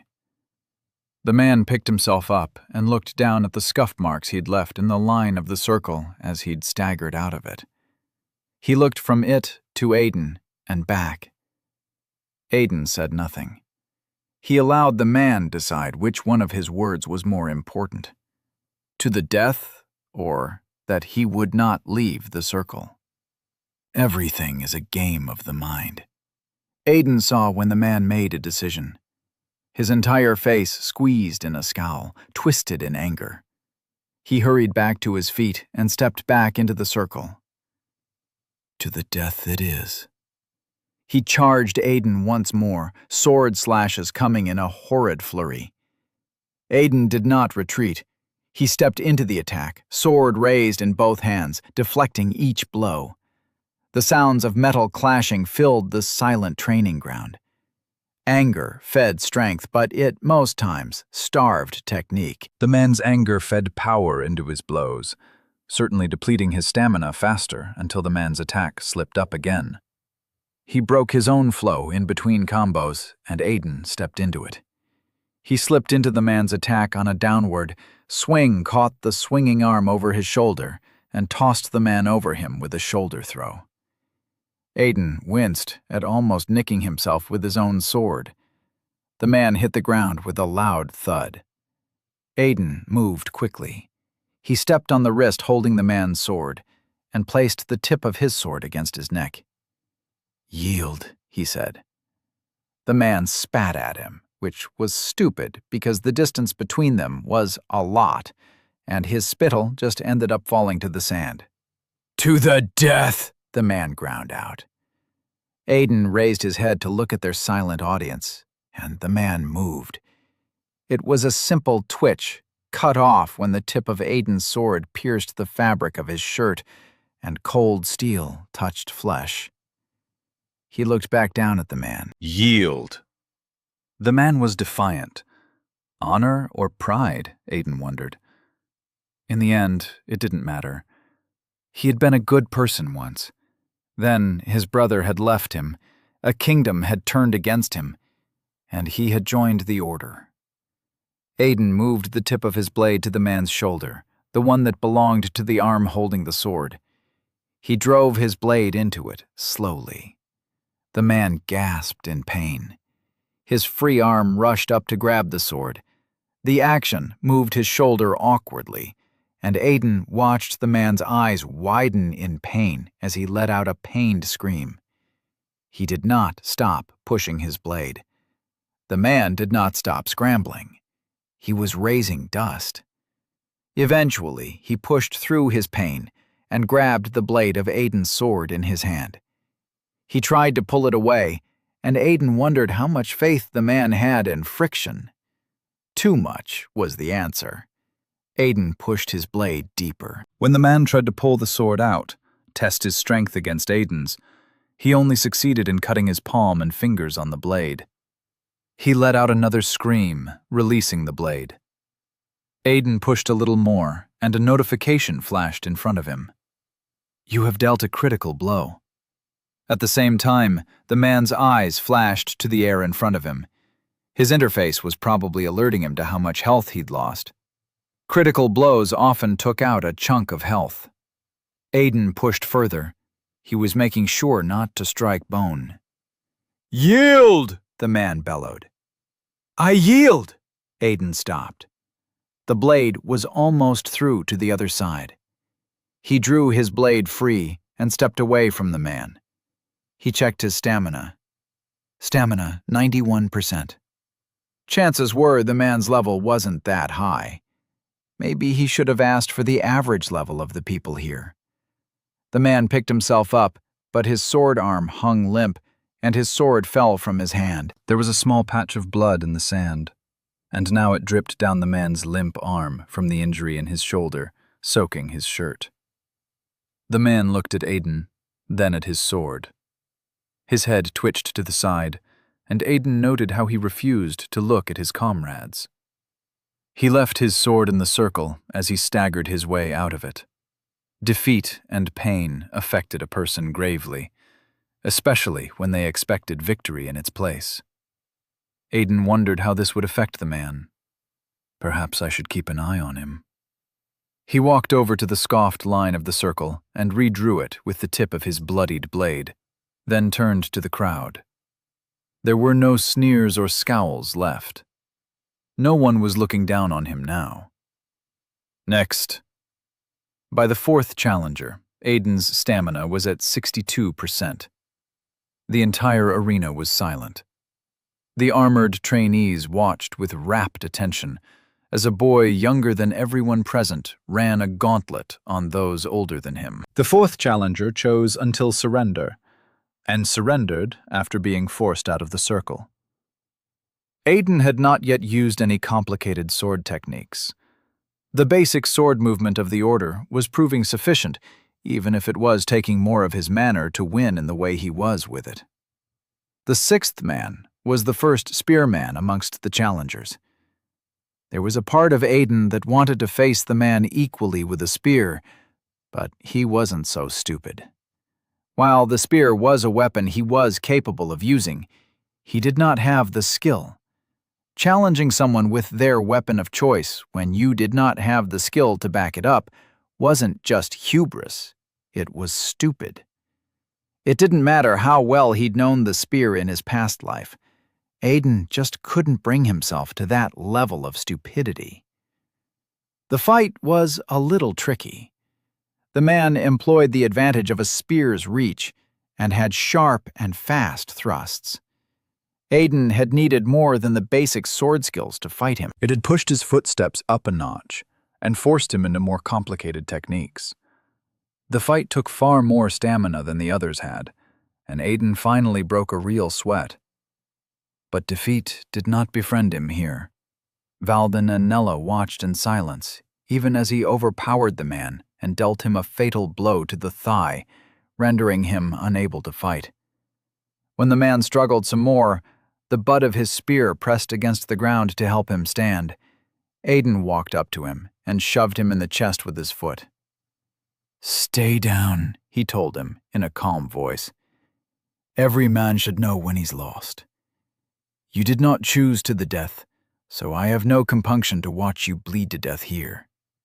The man was helped out of the circle by 2 others and led out of the training area, most likely in search of a healer.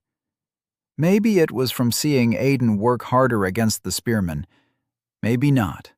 But the next spearman was a little too cocky with his attacks. It was not on the part of blatant carelessness, but it was enough to put him in trouble. At a point, the instructor and Aiden almost lost it at how many mistakes he was making with every stab or sweep, and he was tempted to humiliate the man for no more reason than humiliating him. But he did not. However, he ended the fight in a more disgraceful way than any of the others.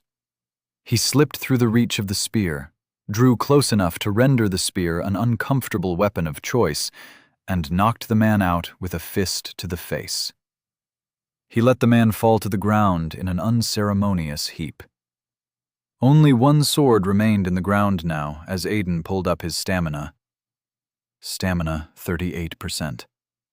It was low, but enough for 1 more person. A childish waste of time. That's what this is. He waited for a while, and when nobody stepped out to claim the sword, he asked, "Is that all?" It was midday, and the sun was bright in the sky, beating down on the world of Nastild. "Yes," a feminine voice answered. Aiden turned in its direction, and found the woman that had been displaying her axe skill any chance she had. "You use an axe," he said simply. "I do," she answered, defiance in her voice. "Yet you declare that this is all despite the sword in the sand. Am I to assume that it is yours, despite your favored use of an axe?" "I will not fight you without a skill." Aiden nodded. "Then you will not fight me at all." He drove his blood-stained sword into the sand, where it stayed, hilt pointing to the sun, and walked out of the training area. There were no words in his wake, no jeers or compliments, only silence. He did not have to look back to know that he had given every soldier there, squire or not, something to think about. He was weaker now, younger too, but experience had not fled him. Basic swordsmanship, mastery 59.00% to 61.06%. Unarmed combat, mastery 49.00% to 52.01%. Resilience, mastery 98.00% to 98.13%. Light steps, mastery 94.09% to 95%. At least the entire ordeal had not been a complete waste. Aiden read his notification as he stepped out of the entire training area and out into the open compound of the Naranov estate. The air here did not have the smell of blood and sand and steel and sweat. The entire encounter had increased his mastery in some of his skills, but not enough. It seemed his skills had reached the threshold of how much mastery he could pull out of them in situations that were not overtly stressful. Stress was the key word, and while what had happened inside the arena had been tasking, strenuous maybe, it was not stressful. There was only one surefire way left. No greater stress than something life-threatening, I guess. He was a good distance down the path back to the mansion when Nella and Valden caught up to him. When they did, Valden had only one thing to say. "That was brutal." Aiden wasn't too bothered by it. "They needed to learn," he replied. "Blind servitude is a deadly thing. Most people are blinded by their loyalty. Such things lead to the most unnecessary losses. It took the first man a while, but he finally realized that this was not a cause worth dying for." Valden nodded, but whatever was on his mind had gone nowhere. A cause worth dying for. He sounded very thoughtful, reflective. "I have no response to that," Valden said. "But one thing I can say for certain is that some of the people there now fear you, while others now respect you." None of that mattered. Aiden shrugged. At least they'll stop impaling that poor training dummy. Nella was still yet to say something, but she looked like she, too, had a lot to say. Her face was fixed in something thoughtful. There was also a dire touch to it. "Is everything all right?" Aiden asked. In her early 20s, he was sure there was much she had not seen. She might often hang out with adventurers, but he was certain the worst she had seen was monsters being monsters, or humans being humans. He doubted she had ever gotten to see such a show of empty cruelty before. What he had done to the first man without batting an eye might have stuck with her. Nella said nothing. She continued to stare thoughtfully. Only when they reached the main house did she speak. Her words were precise, and her expression was torn between worry and acceptance. "You are dangerous, Lord Lacat." Chapter 28. Ask Me Why. House Naranov's mansion was not as quiet as most houses at night. The maids never slept, at least that was how it seemed, but Aiden knew better. The night maids were simply different from the day maids. But it wasn't the maids he had to pay attention to. It was the soldiers. At night they paraded the halls, keeping watch of everything that happened. There were also more than a handful that paraded the compound. Aiden stepped out of his room in his trench coat all buttoned up. On his hip was a longsword of the Nestild design he'd brought with him from the palace. He made his way on a simple, casual stroll down the hallway. Simple steps carrying him down a simple path. The maids, on about their business that saw him, spared a glance at his odd attire before their eyes moved to his swords. The swords were all the deterrent they need to resume minding their business. A lord out and about in the middle of the night carrying swords was rarely ever a good sign. He got to an intersection in the hallway and was about to pass when movement in one of the hallways caught his attention. Aiden stopped, turned to the closest maid cleaning a vase, and gestured her away. Confused, she looked from him to the vase she was cleaning.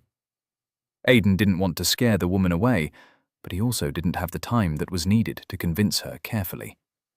So he met her eyes and tapped the pommel of his longsword suggestively. The woman's eyes widened, and she fled the hallway as quickly as relatively calm steps could carry her. Now let's hope she doesn't interpret that to mean I need help and call a soldier. Alone, he peeked around the corner of the hallway. At its end was a soldier patrolling the grounds. He had a longsword strapped to his waist and had an air of tiredness about him. There was a high chance that he would simply greet Aiden and be on his way, but Aiden didn't need anyone of any relative importance seeing him tonight. Maids were okay. They would talk, but only amongst themselves. Before their gossips would reach powerful enough ears, Aiden would be done with this place and be on his way. Until then. You have activated class skill Enchanted Weave. Constant practice paid off. Aiden's hands moved in quick succession, and the effects of an enchantment were already going through him even before his interface updated him. You have used Lesser Enchantment of Silence. His heart grew silent. Its beating became almost non-existent in his ears. It was a neat trick as far as he was concerned. A good substitute until he learned the stealth skill. He peeked around the corner again and saw the soldier pause to look at something. Aiden took his chance without hesitation. He cut across to the adjacent hallway and hurried his way down the path. Aiden had 2 rooms to check tonight, and if the results were promising, then his task tonight would be relatively easy. If they were not, well, his task tonight would be tiring. He did not use the enchantment of silence much as he skulked his way around the mansion. Sometimes simple, quiet steps were all it took to move past the guards. By the time he got to his first destination, his mastery had increased. Sometimes Aiden wished skill growth in Nestild was the same way it was in video games. The moment you perform an act, you gained the skill. All you had to do after that was level up the skill. But on Nestild, you had to work for everything. It's why normal people don't grow fast. There was some adventurer somewhere that had been adventuring for 30 years and still wasn't at level 50. It was a sad thing, though it was a normal thing for the indigenes of Nestild. Aiden dismissed the notification as he pressed himself against the wall beside Nella's room door. He knew Nella had a study, but from the little he'd learned about her these past few days, she didn't seem like one to take her study seriously. There was also the fact that he'd heard 2 maids arguing over who would clean her study. Both of them wanted to, since the lady of the house never used it, which meant it was never a mess. Aiden paid attention to the lock and activated a skill. You have used skill Detect. The information he was looking for came immediately. Details hovered over the doorknob. Basic lock. A basic lock designed by a smith to be unlocked from without or within with a key. You will need a key to unlock this door. Aiden scoffed the system and its many suggestions. A thief, or a rogue, would have seen a different suggestion. It didn't matter, however. Just to be sure, he placed his hand against the keyhole and activated Basic Enchant. He felt his mana pool out of him and into his hand. When it made contact with the door handle through his skin, it simply fizzled out. Skill, Basic Enchant, does not take effect. That was a good sign. It also said a lot about Nella that she didn't have an active enchanted lock. He didn't know if it was going to make things easier for him or not, but that was unimportant. He had come prepared for the worst. He squatted down to the level of the doorknob and went to work. He pulled out 2 thin strips of iron, commissioned before he'd left the palace for a task just like this. Sliding both inside the keyhole at different angles, he started to shake it about. 3 shakes in, he stopped. The task was getting loud, and loud was not a good thing. There was the possibility that it was all in his head, but he couldn't risk it. He released the pins and weaved himself into an enchantment. You have activated. When his hand touched the pins and he resumed his work, he barely heard anything. That was good. He'd learned since that any enchantment he was under from the effect of automatically extended to anything he touched. His shoes, his clothes, the swords at his hip, the pins for picking locks, and the locks by extension. Even if Nella was standing in front of the door, she wouldn't hear him working. He really hoped the information he'd gotten that said she'd gone out for an expedition as an adventurer and wouldn't be back for 2 days was right. The last thing Aiden wanted was to open the door and find her staring at him like some kind of pervert. After a moment, he felt the click he was looking for. He turned the knob gently and felt the second click. The door was open. A cautionary glance around told him that he remained alone. With the certainty, he pushed the door open and slipped inside the room.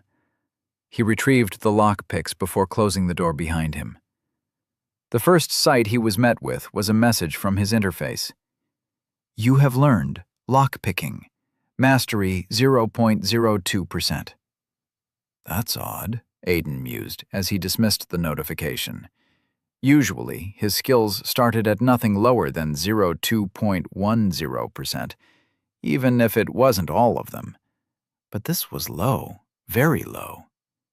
Did I have the lockpicking skill before?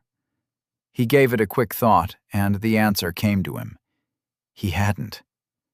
Lockpicking was a skill that belonged almost exclusively to classes like Rogue and Thief. Enchanter and Weaver had no business developing such skills after gaining their class. Aiden dismissed his thoughts and focused on the attention at hand. Nella's room was, in a simple word, a mess. The bulbs were still activated, and they cast the room in a soft blue light. It was oddly funny how Nastila had created their own LED lights. Aiden didn't know how it was funny, he simply found it funny. You don't get LED lights in fantasy novels now, do you? Nella's bed, at the center of the room, large enough to hold 8 people without complaint, was scattered. The yellow sheets were a mess, and the duvet was on the ground. Her pillows were littered all over the mattress. It was almost as if she'd been trying to sneak a lover out in a hurry so that her father wouldn't catch him. There was a massive curtain that covered an entire wall, and Aiden assumed there was probably one of those massive double doors that opened out to a balcony behind it, like the one in Brandis's study. He ignored it as he walked into the room, one careful step after another. The brown walls were unadorned except for the single portrait of a woman that looked like an older version of Nella that hung just above her bed. Probably Lord Naranoff's wife, Aiden thought. He might have to find out how she died, just out of curiosity. Aiden spotted what he was looking for on the other side of the room and hurried over to it. Lesser enchantment of silence was still in effect, so his steps were muffled, almost non-existent. He couldn't help but smile at the fact that he had a substitute for the stealth skill. He crossed the room and made his way to the only reading table present. It had a reading bulb right next to it that was turned off. Lighting wasn't important right now.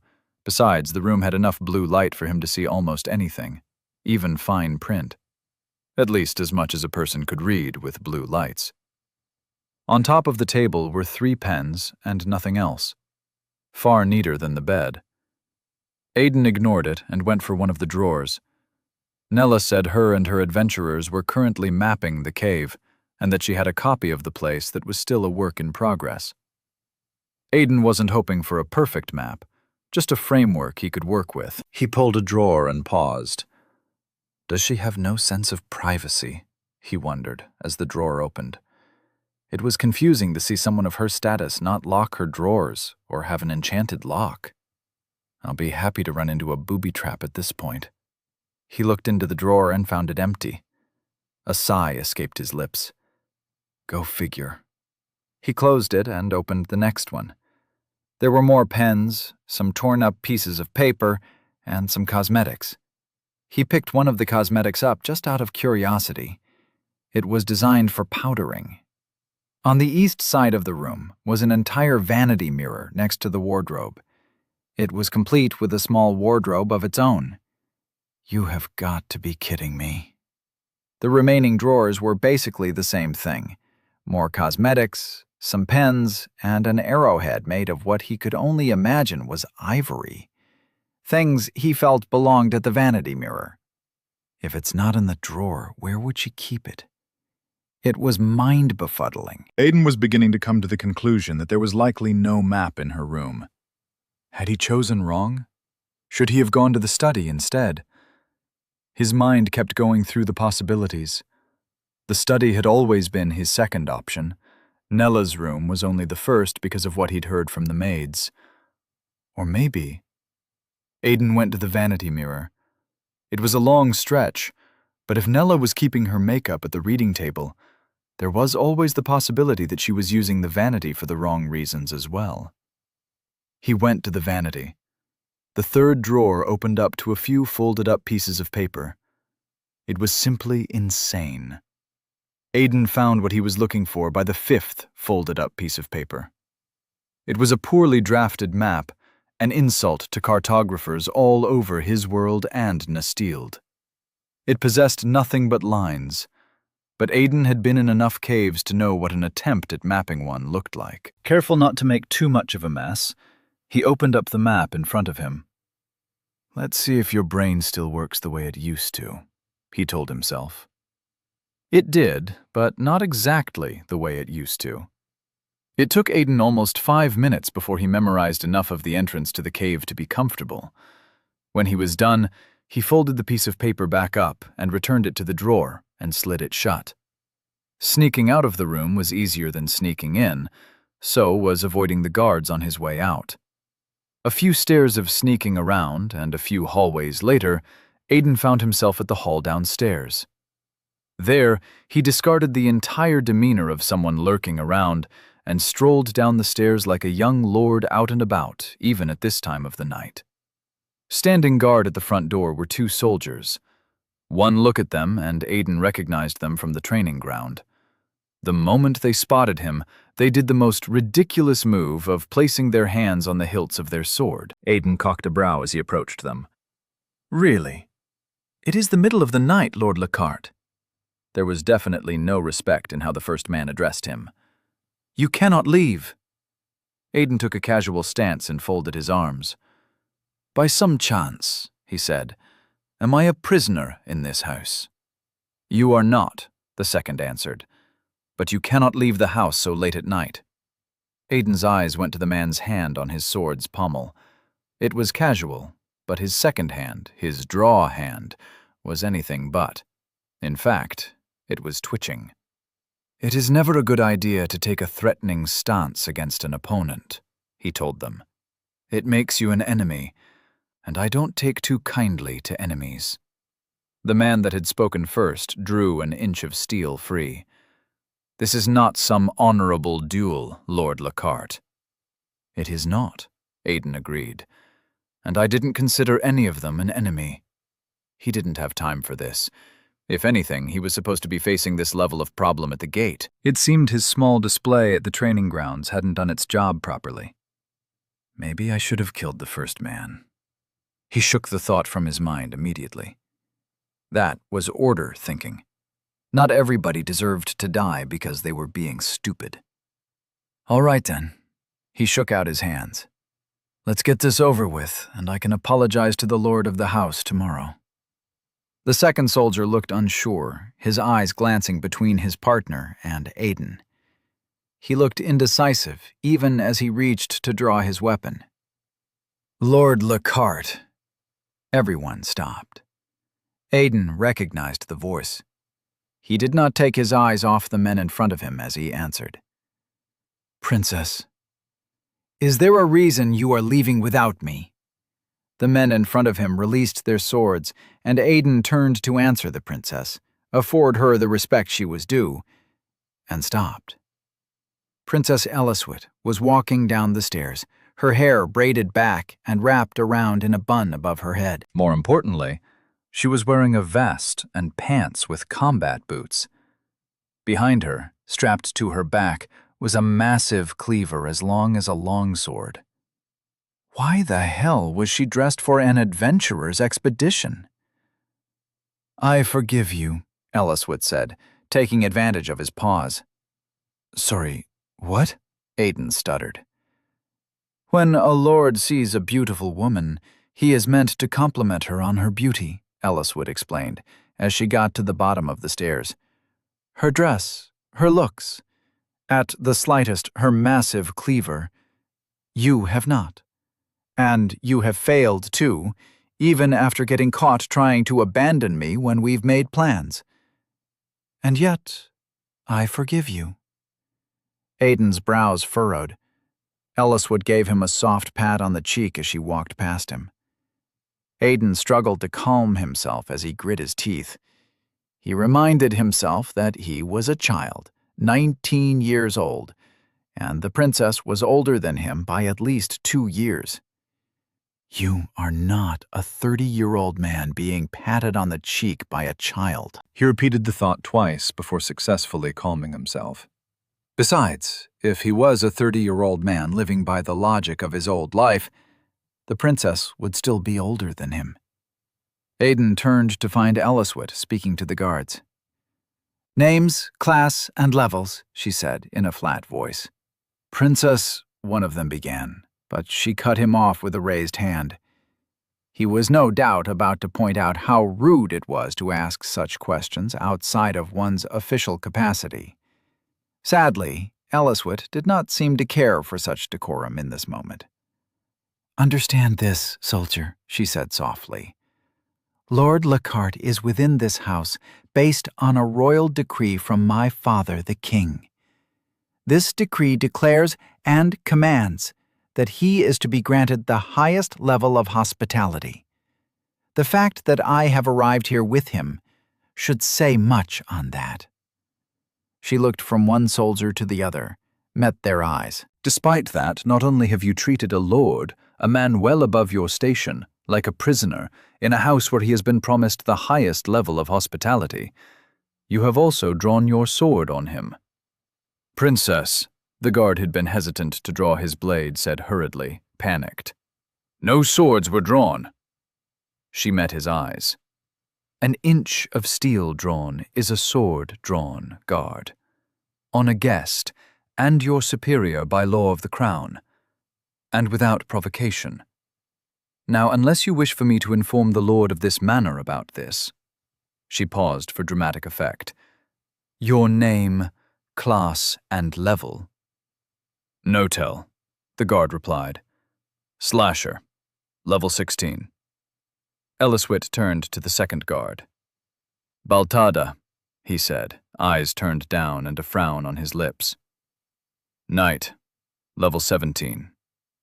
Elliswit scoffed in derision. "I will remember the both of you. Now open the doors. Lord Lockhart and your princess have a task to deal with." In a matter of seconds, the doors were open, and Aiden and Elliswit were walking out of the building. "It may seem mean to you," she told both guards as she passed them, "but you could have easily lost your lives today." Both guards kept their heads low. "Ask me why, Baltada," she instructed. Aiden watched the entire thing, unsure how to feel about it. "Why?" Baltada asked. "Because Lord Lockhart does not possess a combat class," she answered. "Yet at level 11, on no more than acting on custom, he bested a level 20 with a combat class. He has taken what life has dealt him for creation and domestication and turned it into something capable of so much harm. Remember that the next time you cross his path." With that, she turned and left. "Let us depart, Lord Lockhart," she instructed as she passed him by. Aiden followed, still unsure of how he was supposed to feel about what had happened. He didn't have the words for what it was. Aiden and Elliswood rode in the midnight air, the Japat going through the city's back streets as fast as they could quietly manage. The rest of the ordeal at the estate had gone smoother. Aiden had intended on covering the distance to the cave on foot, but Elliswood had been against it. She'd turned them towards the stables and had gotten them 2 Japats. At the gate, the guards obeyed her every word. Elliswood was the princess of Nastield, and she knew how to use her power. "Do you disagree with the way I have handled this so far?" she asked him as they rode along the outskirts of the city. "Why would you imagine I do?" he said. "Because you have been quiet since we left the estate." "I have been quiet, Princess, because I am not a man of many words." "You seem to speak enough when Valden is around, though." "Perhaps." Aiden directed his Japat into a sea of trees and down an inclining slope, and Elliswood followed behind him. She caught up shortly after, her Japat trudging alongside his. "You still haven't answered my question, Aiden." The strain she put on his name was indicative of the fact that he'd used her title instead of her name. It made Aiden wonder if she had known what he had come to the city for. She had, after all, told him to call her by name when they were alone or in the presence of Valden. Maybe she'd expected to be riding alongside him and Valden for this task. "Did you know what I wanted?" he asked instead. "How did you know that this would happen?" "I am my father's daughter," she said. "When someone in your position decides that they want to leave the comfort of the palace for some reason or the other, it begs the question of why. I asked around, and it wasn't difficult to learn that everything you've done since coming to my world has been in the name of power." Aiden grunted.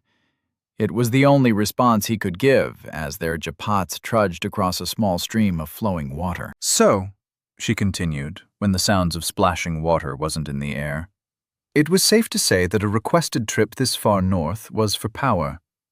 Couple that with your uncanny display for possessing information you should not, I knew you were up to something." Aiden turned to her as he slowed his Japat. She had been paying attention. "Did you put yourself up to this?" he asked. Elaswit laughed. "Now what would give you the idea that I didn't?" "First thing, Princess. It's Elaswit, Aiden. I do not possess an uncanny level of knowledge," Aiden continued without missing a beat. "I possess knowledge because I ask questions and I'm lucky. Second, despite everything I've done, you've never taken any interest. If you had, I would know. And third, this feels more political than direct. Direct is for you and your father. Your mother and Prince Derenet are the political ones, and since you don't listen to your brother, I'm inclined to believe your mom's the reason you're here. And my youngest brother," Aiden paused. "Vascott." He tried to remember what he knew of the boy. He knew what kind of person Vascott had become, but not the kind of person he was. It took him another moment to realize that Princess Elaswit was investigating, in a manner of speaking. "I have no idea," he answered.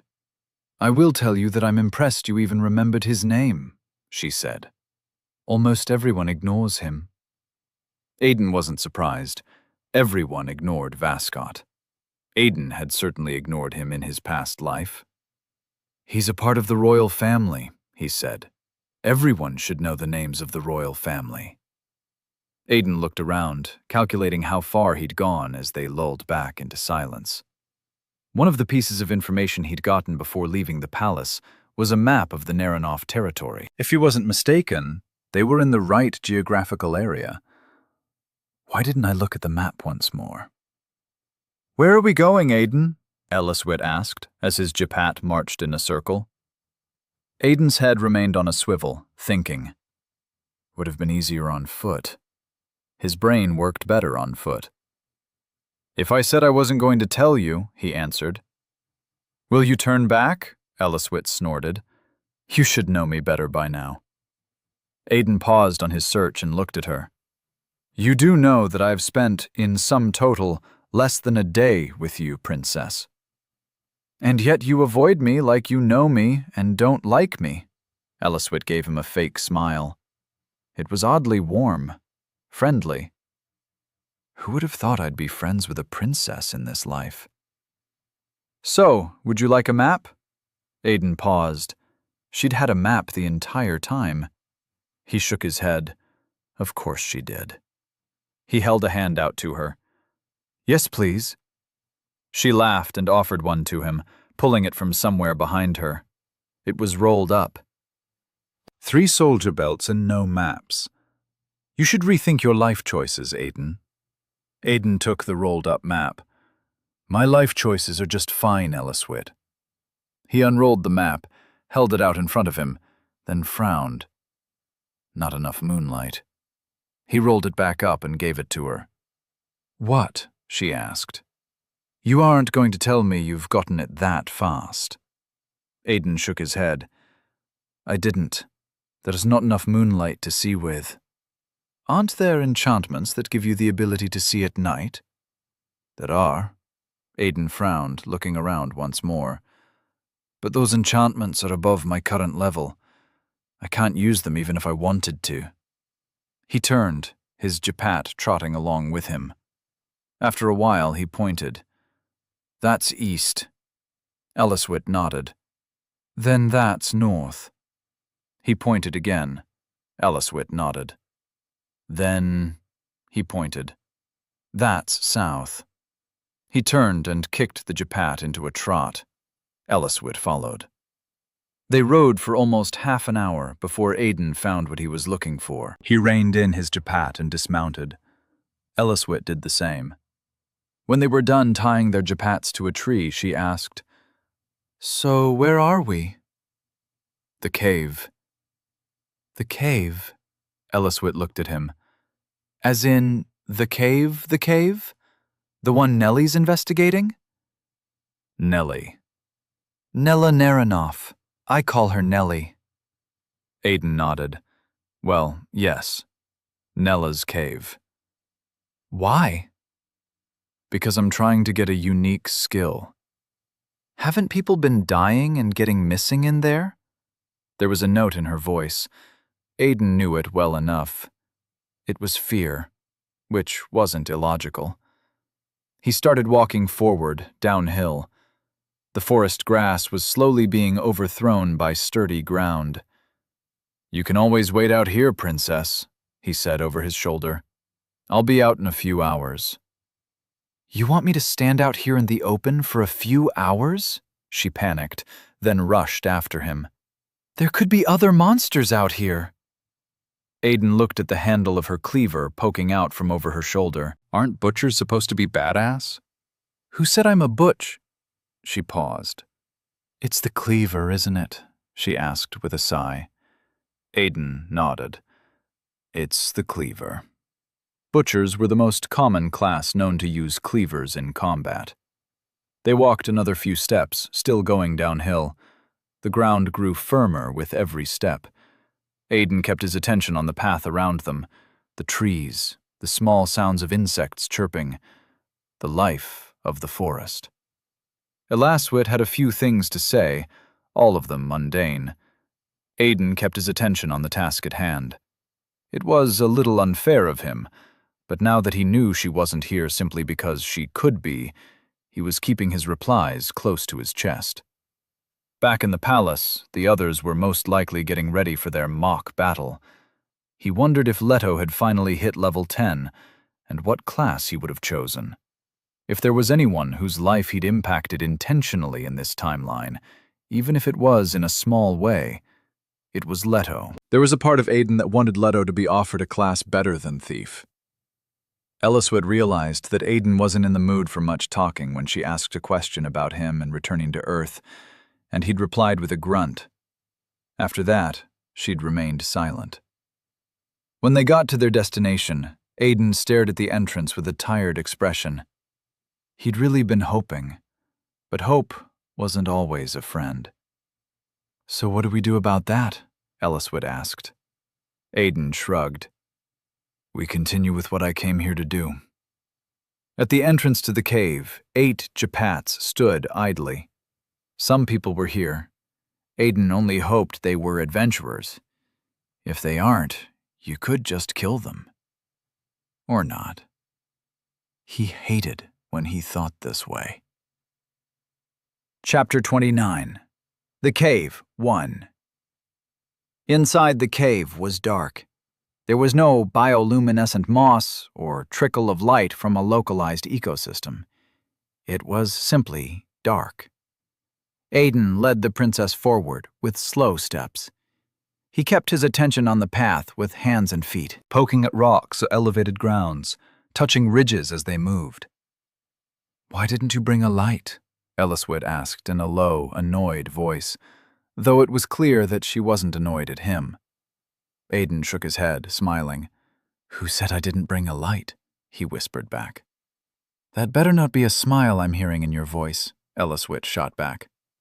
For some reason, Aiden was finding this conversation hilarious. He had a light, a single orb in one of the pockets of his soldier's belts. But he definitely wasn't going to use it now that he knew there were other people in the cave with them. Not for the first time, he wondered if they were going to be competition or assistance. Aiden preferred none. From what he knew of the unique quest, no group had ever been issued the quest. That was also why he had always intended on coming alone.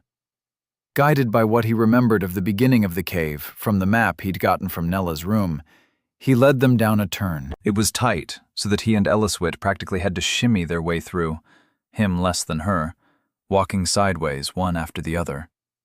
Aiden wasn't bothered as they came to a crossroad. Eliswit looked at him, dusting off her clothes. "Which way?" Aiden nodded left, then kept on walking.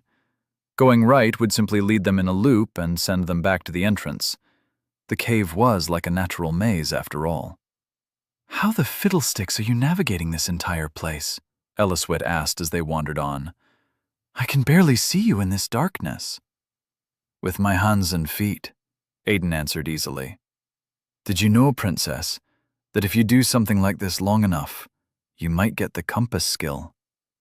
"No, I did not."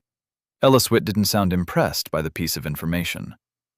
The compass skill is the first step to learning the cartography skill. Aiden led them down another crack in the wall. All cartographers have the cartography skill. I would assume they would. And did you know that while expensive, maps grafted by adequate cartographers are rarely, if not ever, wrong? Lord Lockhart, I feel like you are running up to a point here. Aiden wasn't sure, but Elliswit was beginning to sound out of breath. That wasn't supposed to be happening. He checked his stamina. Stamina, 99%. Was the princess's stamina poor? It wasn't unheard of for people to have surprisingly low stamina, but she was a butcher. Her class was supposed to have a sufficient amount of stamina.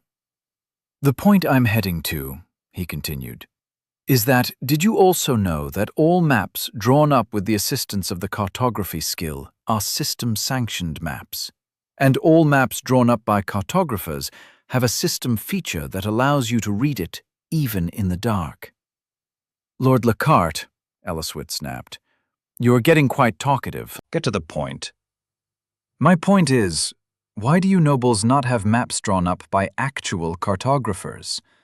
Aiden's hands patted around a low-hanging rock, and he bent under it. Watch your head. Ow! Elliswit's voice echoed, and Aiden looked behind him at her. I said watch your head. Well, you said it a little too late. All right, just bend, love. I'm bending. Don't rush me. There was a pause. I hate this. This is not an adventure, Lord Lockhart. No one said it was going to be. He held his hand out to her. Give me your hand before you go bumping into anything else. He stopped when he felt her palm on top of his. There was a part of him that had been expecting her to protest. She was also right. He could barely see her in front of him. Lord Lockhart, Elliswit said with a touch of worry. Why are we stopping? Aiden wasn't sure how to respond. No reason. I just didn't expect you to obey so quickly. Her hand tightened around his. And I wasn't expecting to be called love inside a cave. So everything's right with the world once more. Aiden stiffened, and she laughed. I would just like to say that I found it cute, she added. Aiden grumbled under his breath.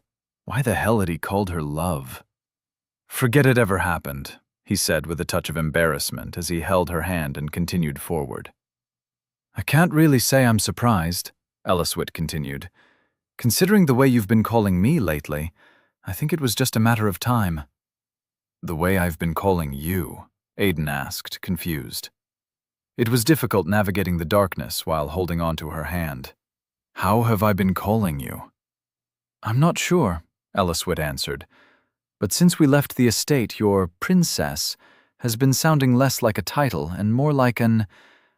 I'm not sure what the word I'm looking for is exactly, but I know it's been nice. Aiden frowned into the darkness. They were coming to the end of what he could remember of the map. How the hell has it been sounding princess is princess? Am I suddenly calling it wrong? Got it, Elliswit declared suddenly. It's been sounding teasing. Princess, Aiden said. Yes, Lord Lockhart. He could hear the teasing and the laughter in her voice. It told him that tonight was going to be a long night. You're holding my hand a little too tight, he told her. I know, she said, slightly embarrassed but not letting go. People don't know this, but I'm actually a little terrified of the dark. Aiden hadn't known that either. Well, you can think of this as training to conquer your fears. Elliswit gave no reply. She was silent for the next few minutes, and Aiden was beginning to wonder if he had said something wrong. You think, he thought as he started navigating unmapped territory. Maybe when someone tells you one of their fears, you console them instead of telling them to face it. But people had to face their fears at some point. For Elliswit, this was the perfect place to face her fears. It made perfect sense. Yes, but you don't say that immediately. You empathize first, then offer it up as a suggestion. Aiden frowned. Great, now I'm disagreeing with myself. Aiden? Aiden stiffened a little. The tone of Elaswit's voice was serious. Yes, Princess?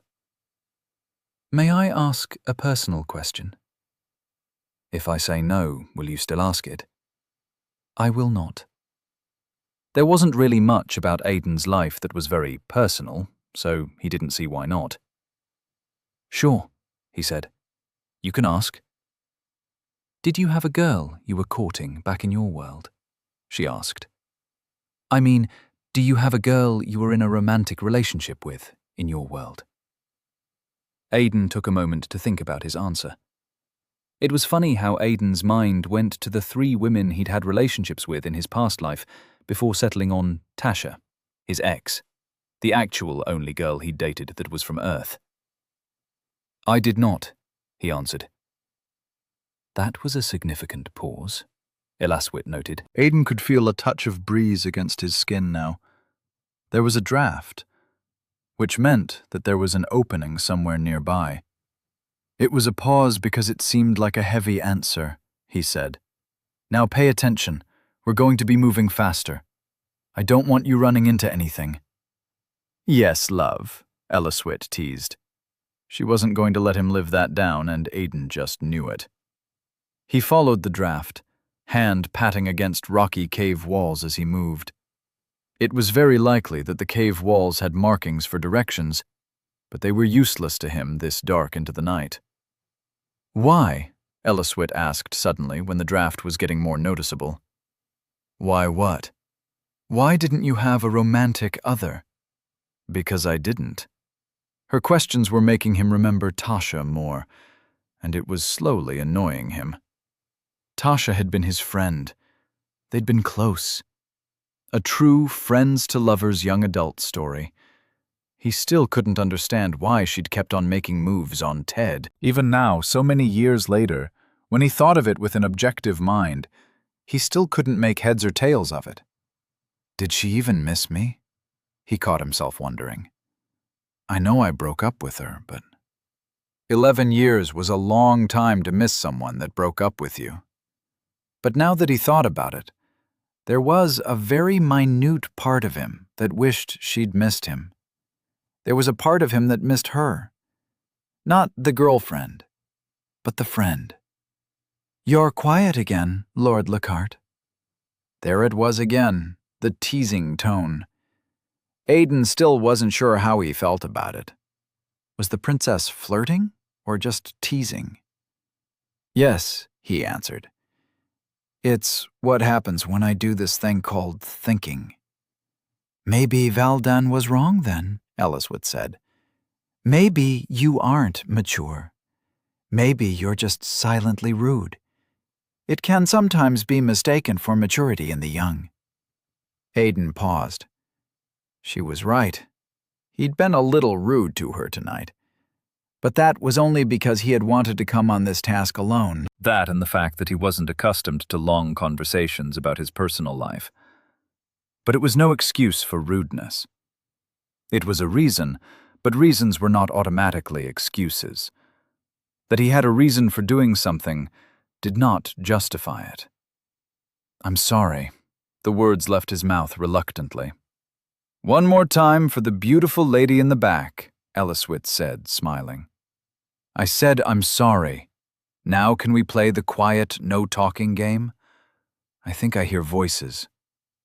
Aiden also saw light. He led them slowly around a corner, and they saw something he did not expect to see. Just beyond them was a clear and open space.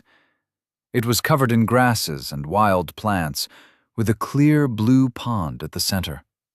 Bioluminescent plants filled the place with light, and concentrated moonlight streamed in from a high opening that Aiden couldn't get a look at without entering the open space. The ray of light reflected off the pond to give it a soft, bluish visage. The plants were colorful, red, blues, purples, and yellows. It looked like a meadow right out of a fantasy story. I guess I was wrong about the lighting, Aiden thought, as he eased himself down to a crouch behind a large rock. He pulled Elaswit down with the hand she was still holding, and gestured for silence with a finger to his lips. The meadow wasn't the only thing that was present, though he couldn't really call it a meadow. There were voices, too, and they echoed with every simple word they spoke. Unfortunately, Aiden recognized one of the voices. "I swear," the female voice said, "this is getting more annoying each day." Elliswit's grip on his hand tightened, and he nodded. Nella and her team were currently investigating. Nella turned and kicked a large piece of rock that came up to her knee, not for the first time. They'd been going in circles since the afternoon, when the light streaming in from the high opening was sunlight yellow. Now, it was moonlight blue. And where were they? Nowhere better. At this point, she could make her way back to this little oasis with her eyes closed. All right, maybe not with her eyes closed, but she knew at least 8 different ways to get to this place. "You're going to have to calm down, Nella," Ventel said, his voice soft and smooth. "I say we regroup and come back later." "I agree," Trunid said. He was a short, burly man, heavily bearded, whose primary weapon was an axe. He wasn't so short as to be called a dwarf, but they often teased him about having a distant relationship to the dwarven race. "I've been out all day," he continued. "What I need is a bed and a good rest." Nella shook her head. "The problem is right here." She stamped her foot on the ground. "This entire place is a complete antithesis of everything we've seen in this cave. The solution to our problem must start from here." "Then we go home, clear our head, and start again," Ventel said. The cave will still be here when we come back. But some fool could just as easily wander in and get lost, or die as far as we know. "Which is the odd part about this entire thing," Chelney said. She was the ranged support of the team. Her class granted her the ability to use spells. "Every time we come here, we find at least one dead adventurer's body in one of the tunnels, but never any monster." "And no one's seen the kind of creature that's killed them," Nella groaned, then sat on the ground in resignation. "Never seen talon marks that precise," Fulna said. Fulna was the party tracker and their walking bestiary. There was no monster indigenous to the levels below 100 that he didn't know. At least, none native to Bandiv. It made Nella consider the possibility that some kind of migration had somehow occurred. Not for the 3rd time she pitched the idea to him again. Fulna shook his head. "I get that we're basically on the outskirts, but monster migrations aren't that simple. If some new species somehow migrated all the way here, someone would have spotted them long before they got to the cave." "My worry is that it's not attacking us," Chelney complained. "At this point, I'll even fight a monster I know will kill me just to have something to do." "The lassie's right," Drunid said. "This be the most boring adventure I've ever had." "This isn't an adventure," Nella scowled at the both of them. "This is an investigation to keep adventurers alive." "Adventurers die every day, Nella." Fulna tossed a rock into the pond. "It's basically the life we've chosen." The rock dropped into the pond without a sound. "Can you please stop doing that, Fulna?" Chelney said. "It's very disturbing." "What? You don't like the way I throw—" "It's the water, asshole," Drunid said. "Stone shouldn't enter water without making a sound. It's just wrong." "You want to know what's wrong?" Nella picked up a small pebble. It was smooth and clean. "This entire place. It's too perfect." then there's also the monster. "What about the monster?" Chelney asked. "The fact that it's attacking adventurers but not attacking us is a problem," Ventel said. "It means that it's picking its prey." "Which implies some level of intelligence," Fulna added. Drunid turned and spat in the grass. "I hate intelligent monsters. Arseholes, the lot of them." Nella looked up at the opening and frowned. She could see the moon looking down at them, but it was too clear. It was almost as though if she looked hard enough, she could see its contours. Her class, Archer, gave her perks that helped and skills that helped those perks. For instance, Precision Sight helped her focus on a target without losing it, even if it wasn't stationary. When the skill was in an active state, her attention on her target was practically automatic. Its passive effect, however, allowed her to see better when she focused on something. But by the life of her, the moon had never been this clear in her life. It was as if this place was the closest to the moon she'd ever gotten in her life, which was completely false. The answer's in this place. It's got to be. The mana was too clean, the air was too fresh, and when Drunid drank from the pond against everyone's insistence that he not do something so foolish, he called it the most watery water he'd ever had the pleasure of tasting. Nella looked around again and was sure of it. The place was too perfect. That alone was a sign. The second sign of its importance was how most of the cave paths somehow led back here. She refused to believe it was a coincidence. The real issue, however, was the single spot in the entire place that felt so horribly eerie. She turned to Ventel. "Any ideas on the bad feeling we keep getting?" Ventel moved his attention to a wall.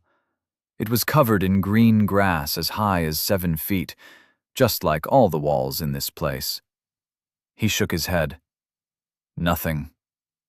Fulna walked up to the wall and placed his hand against the grass. "Yep, still does the same thing." Nella wasn't surprised. Anytime they touched the wall, their interface lit up with their mana stat, and they couldn't dismiss it. For the duration of their hand being on it, their mana percentage would just keep fluctuating, rising and falling. It was the same with all of them. Another thing that worried Nella was how they were yet to come in contact with any demonic mana. She knew her party wouldn't recognize it if they saw it, but the reports of adventurers that had survived described it perfectly well. But it had also been more than 10 days since the last report. What was the possibility that something had absorbed all the mana? It was a terrifying thought, since the only known creatures that could absorb demonic mana were found in the scriptures and legends. They called it demonic mana because the scriptures described it as the type of mana demons and the demon kings to ever walk the face of Nestild used. It was powerful and destructive, and whenever it started to rise on Nestild, the demon king would rise with it. At least that's what the churches say. "I still say we should leave that wall alone," Drunid said. "Those cracks running all the way up it are definitely not safe." Drunid was right. From under the luscious green was a crack that began to spread and branch out the moment it rose out from under the grass. It was as large as a hairline fracture and spread like the roots of a tree until it rose as high as the eyes could see, covering the entire wall. Fulna stepped away from it. "Do you know what annoys me most about it?" he asked no one in particular. "That it's got more class than you," Chelney chortled. "You're always a child," Fulna said, shaking his head. "What annoys you about it?" Nella asked. If they allowed Fulna and Chelney go at it, they could be here for another full day. "It's the notification I get whenever I remove my hand." "The one about the feature," Fulna nodded. "It keeps saying I do not meet the requirements to access the feature." "Which means what?" Velnut asked. "You lack a skill? You're not the right class? Your stats are not sufficient?" "Probably the first one or the last one." Fulna scratched his head in annoyance. "Seeing as you people don't get the same notification, I'm sure I've got the right class. It's probably the skill that I don't have, or the level." "And it's clearly not magical," Drunid said. "If it was, Chelney would get a notification too." Fulna groaned in frustration and scattered his hair violently. "Fuck it. I'm going home. I hate not knowing. I say we brainstorm on this and let the Adventure Society know when we come up with an answer. Until then, I need to sleep." Velnut walked up to Nella and placed a hand on her shoulder. "I agree. We should all go home and return when it's bright and clear. Nella grumbled something incoherent, but couldn't argue the fact. Her eyes were already groggy. What do we do about the spare jetpats outside? Drunid asked. I say we sell them, Chelney said, a little too quickly. We didn't find their owners, so I say it's safe to assume they're dead. No need leaving them out here. Some creature will just eat them. There was a small argument over the matter that Nella was not a part of. Drunid thought Chelney was nothing but a dishonest, conniving thief, and Velnet, ever the honorable one, thought they should return the jetpats to the Adventure Society, since there was a high chance that they belonged to adventurers. In the end, they left the clearing with no more answers than the ones they'd had when they went in. The journey out of the cave was simple. They'd traversed the cave enough times to know which way to go, and not to go, even in the dark, and it didn't take them long to find an exit. "Did you guys notice anything at the pond?" Chelney asked when they were outside. "Like your thieving tendencies," Drunid sneered. Suck it. She made an obscene gesture at him. "I'm talking about when we were leaving.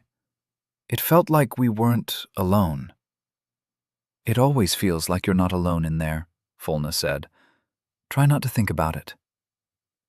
Effect: 15% nullification of sound made. Duration: 000,000 has elapsed. Aiden released his breath and turned to Alaswit. "Are you all right?"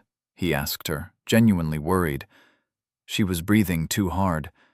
He'd had to activate the weaving and grab her hand to mute the sound of her breathing so that they didn't get caught. Alaswit nodded, then audibly gulped in some air. "I'll be fine. It's just the darkness. It makes me claustrophobic." So the panting wasn't because of her stamina. Aiden paused. "Wait. You get claustrophobic in the dark and you begin to hyperventilate." She gave him a weak smile. You could say that. "And you still entered a cave with me. I knew I'd be fine." Aiden didn't know if he should be impressed that she'd gone on for so long in the dark, despite her reaction towards it, or to be stupefied at the stupidity of the decision. You were the one that wanted her to face her fears, though. Aiden frowned. They were still holding hands, and he released her as he walked into the lit clearing. The moment his feet touched the grass, he knew exactly what Nella and her team were talking about. A single breath of air felt like food for the lungs. And the mana. He could already feel his body regenerating the mana he'd used for the lesser weave of silence. That was enough to confirm his suspicion. "Wait there," he told Alaswit, pointing at a large rock. "Sit there and don't touch anything." Alaswit frowned, but obeyed. "You know the entire kingdom would lose its mind if they found out you were ordering their princess around like this." Aiden snorted. "They'd lose their mind if they found out their princess was sneaking about in the middle of the night." He walked in the direction of the wall Nella and her team had referred to as eerie. As he approached it, Alaswit was saying something about how sneaking out in the middle of the night was not new amongst noble blood. Aiden didn't care about any of that. Instead, he was more focused on the crack in the wall. He leaned forward, studied it. It had a pattern to it. A single hairline crack sprouting from beneath the grass, branching out and about. There were smaller cracks in between some of the lines, almost imperceptible with the moonlight, but Aiden saw them. He moved closer, almost placed his eyes on top of one of them. "Don't go blinding yourself." Aiden started, almost letting out a surprised yelp. He turned to find Alaswit standing behind him with an innocent expression. "How the hell did you sneak up on—" Aiden let his words trail off as the answer came to him. You have the stealth skill. "Uh-huh," Alaswit nodded. "Almost everybody has the stealth skill, Lord Lockhart." Aiden's brows furrowed in a frown. "Didn't I tell you to sit over there and not move?" "You did," she agreed, then shrugged. "Unfortunately, I'm a princess. I've been spoiled all my life, so now I'm stubborn." "Not stubborn enough, apparently," Aiden muttered, returning his attention to the crack, fascinated. You sat down in the beginning. So what is it? Elaswit asked. You look like you found something. I believe I have, but we'll have to wait quietly for a while before I can confirm it. Why? Because it might be dangerous, and I don't want your friend and her group busting in here and getting caught up in it once I confirm it. Are you sure you won't need more hands? I'm sure. Now go back and have a sit while I confirm that this is what I think it is. Elaswit gave him some space, but she did not sit down. Aiden paid it no attention. He was used to being the leader of his own groups, and giving out orders to people who were more than happy to obey. Now he had to remind himself of the fact that his life was not that way anymore. He took his time studying the cracks in the wall, peering in as deeply as he could at the lines and cracks. It didn't take him long to confirm what he wanted to confirm. Fascinating, he muttered. So this is why people rarely ever solved it. What's fascinating? Elaswit asked. Aiden held his hand out to the crack, but did not touch it. Do you know what an array is? Orders and patterns. Simplistic, but correct, he confirmed. Now, have you heard of natural arrays? I'm guessing it's arrays, but in nature. Also correct, Aiden said, a smile touching his lips at the sight in front of him. He'd only ever seen a handful in his life, and the Enchanter in him was bursting at the seams with excitement. Did you know, Princess, that most of the things humans create, technological and magical, are inspired by things in nature? Elaswit folded her arms. I guess. In my world, humans created planes to fly because they saw birds flying in the sky. We rode horses, then built carts, then created cars so we could cover long distances. We once lived in caves, so we built houses for convenience. We drew pictures and made art because we saw amazing sceneries and wanted to take them home with us or appreciate their beauty. No idea what a plane or a car is, but okay. I got the horse and the cart, though. Elaswit sounded fascinatingly bored. I believe you're getting somewhere, though. Most people don't know it, but in your world, humans have learned to use magic from nature as well. They watched and learnt and recreated. Aiden paused, suddenly apprehensive. I need to see how far this goes. I need to see all of it. Aiden stepped away from the crack, looked around the wall. When he found grooves he could use, he started climbing, studying the cracks as he ascended. Humans are the greatest innovators and the greatest imitators, he continued, the higher he went. They find beauty in anything and imitate it. Then, from their imitation, they innovate. A rhinoceros has a horn that pierces, so they create implements that pierce so they can kill. Then they learn that they don't have to get close to kill with these implements, if they can simply throw it. Imitation begets innovation. Aiden paused at a certain height, a wide smile on his face. What have you found, Lord Lockhart? Elaswit asked from her place on the ground. Her voice echoed throughout the pond. The source of human imitation, he answered, then began his descent. When he hit the ground, he dusted his hands. You've said everything, Elaswit told him, and yet you've said nothing. Aiden turned to her. Humans learn from the world, Princess. You get your spells from nature. The lightning in the sky, Volcanic eruptions, the rain. You study the process, feel it, then emulate it. He laughed in excitement. This! He turned and gestured at the entire wall. This is where you get your enchantments. They are rare and few between. This, dear Princess of Bandiv, is a natural array of a grandly magical nature. This is a natural enchantment. A moment of silence settled between him and her. At the end of the moment, Elaswit cocked a brow. You're a nerd, aren't you? Aiden snorted. No, he stuttered. No, I'm not.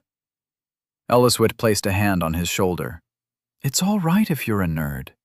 Some of us have to be nerds so the rest of us can be cool. Aiden sighed. Whatever. All I'm saying is that the reason for all the confusion is because nobody recognized this wall. There's probably a smaller number of people than you can imagine that can identify a natural enchantment by sight. If that's the case, why hasn't anyone noticed it until now? You can't tell me all the adventurers are stupid. Aiden shook his head. Not at all. It's a natural enchantment, which means it grew naturally and over time. The right cracks aligned themselves as they grew until 1 in a million chances of a pattern was created to form the enchantment. For all we know, it could only be a few days old or a few weeks old. I'll need more time and tools to figure that one out. You're making enchantments sound far more complicated than they are. Aiden laughed. She had no idea just how complicated enchantments could get. The enchantments most people used below level 100 were child's play. And you weren't a proper enchanter until you were enchanting in the level 200s. So how do we activate it? She asked. The right way. Aiden rubbed his hands together. I bet we'll find a bunch of enchanters on the other side of this wall. He placed a hand on it, and, true to the words of Nella's teammates, his mana percentage fluctuated. Mana 92%. Mana 98%. Mana 86%. Mana 91%. He frowned at that. That wasn't an effect of a natural enchantment. There was only one thing that caused mana fluctuations of this level at lower levels. His mana stat would normalize eventually, though. But from what he knew, the normalization was a characteristic of beings summoned. Their mana adapted to demonic mana effects quickly. I guess they were right. There's demonic mana behind this wall. And the natural enchantment was keeping it trapped inside. It was as if nature was somehow protecting itself. Aiden's interface flashed in front of him. You meet the requirements to use this feature. You have discovered your first natural array.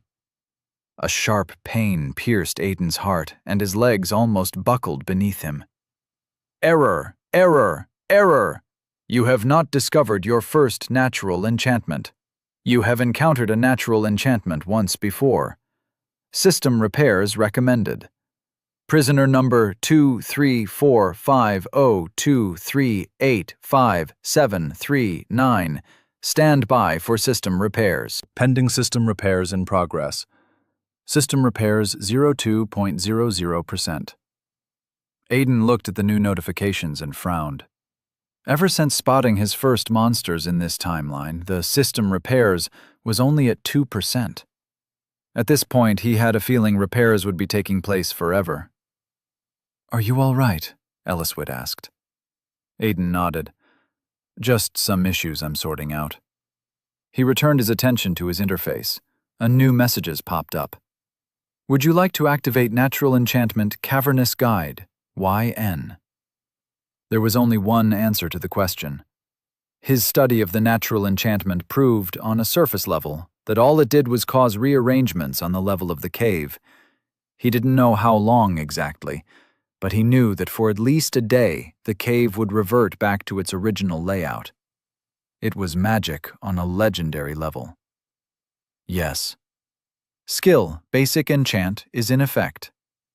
Aiden felt his mana drain out of him as its percentage took a nosedive. Mana 92%. Mana 72%. Mana 61%. Mana 39%. Mana 21%. The drain didn't worry him. The only danger surrounding harmful natural enchantments was the fact that during its activation you couldn't use any mana skills, and it was arguably dangerous to terminate the process before it was complete. The cracks in front of him lit up in blue lights, and he caught Elliswit staring at it in awe. He couldn't blame her. All the cracks and patterns lighting up were truly beautiful. Once the enchantment was properly activated, the natural array would return his mana back to him. You have activated Natural Array Cavernous Guide. That's neat, Elliswit said suddenly. I just got the quest. It's a unique quest. Aiden's lips pressed in a thin line. He'd really been hoping that wouldn't happen. Worst case scenario, he was hoping it would be like some kind of shared quest where they'd both get the reward at the end. I guess I'll just settle for killing more monsters and leveling up, he thought. I really hope there are monsters. Eliswit frowned. Aiden, I think there's a problem. Aiden kept his hand on the wall as he looked at her. He found her staring at the empty space in front of her, most obviously her quest. What's wrong? He asked with a touch of worry when he saw her face. She looked terrified, as if her worst fears were about to eat her alive. Pale-faced, she looked back at him with the same terror. It's asking me to kill gargoyles. Well, that's definitely a problem. Aiden knew gargoyles.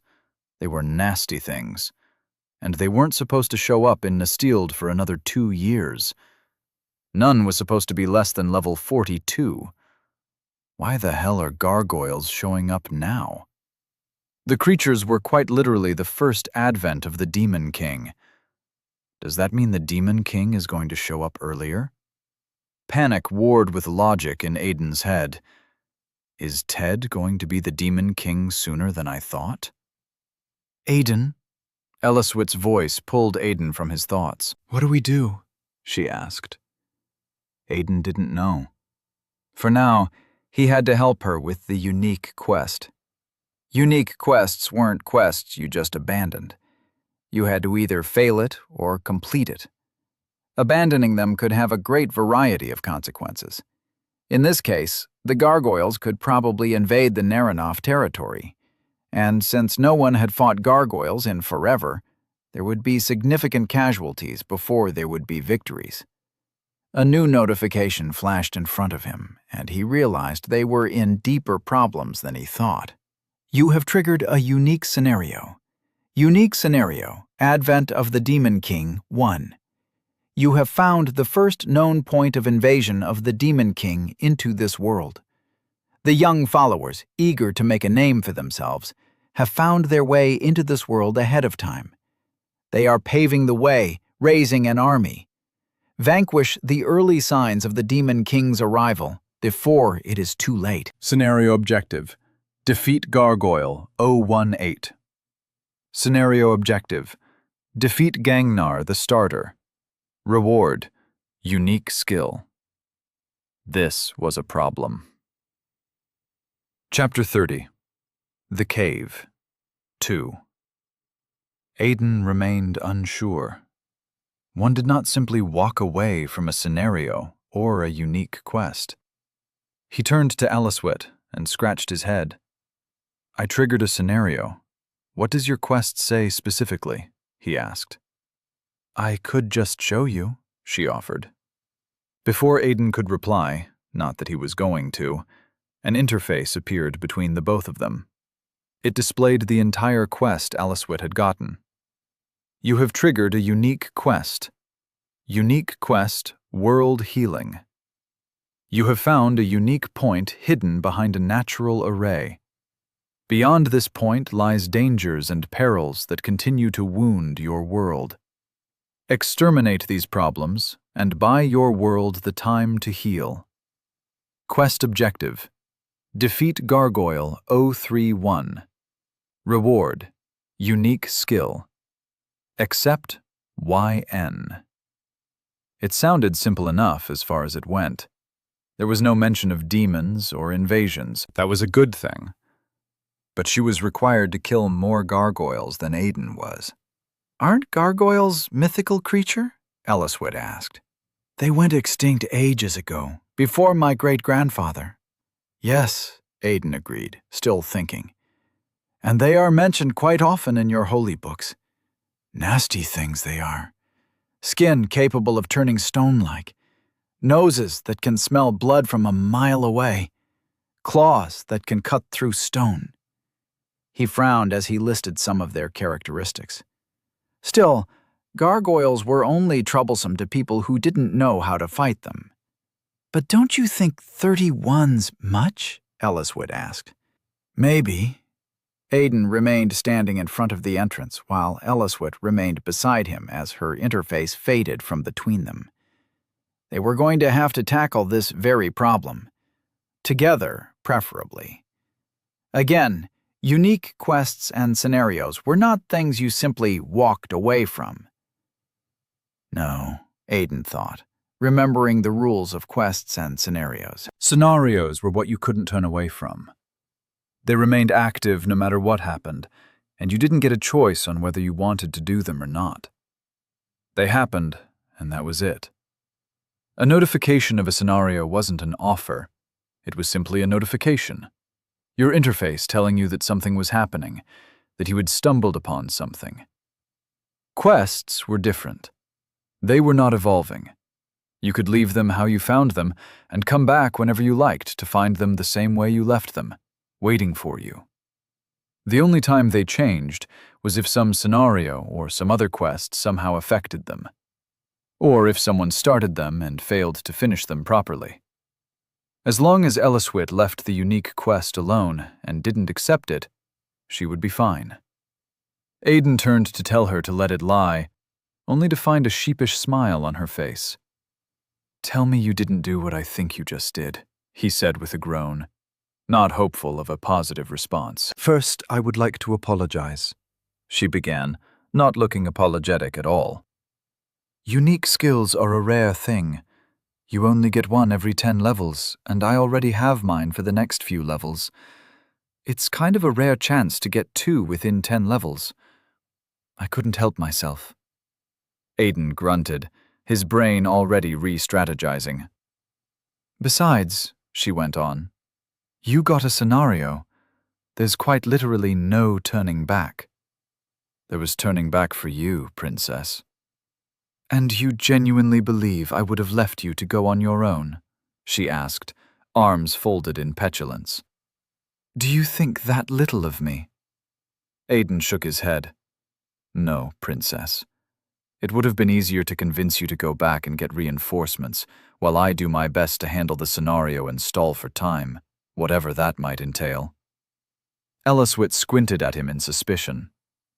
"Why do I feel like that would have just been a lie to get me out of here, while you try and handle things yourself?" "Because it would have been." "Does it really matter?" Aiden asked instead. "It does." Elliswit pointed a finger inside the opening, towards the new path ahead of them. "My mana keeps fluctuating, so I can arguably say I only have 70% mana at this point. You may not know this, but there's a specific type of mana that everyone knows to stay away from, and it causes this very effect on the mana pool of people with less than 50 levels. Aiden knew, but wasn't going to tell her that.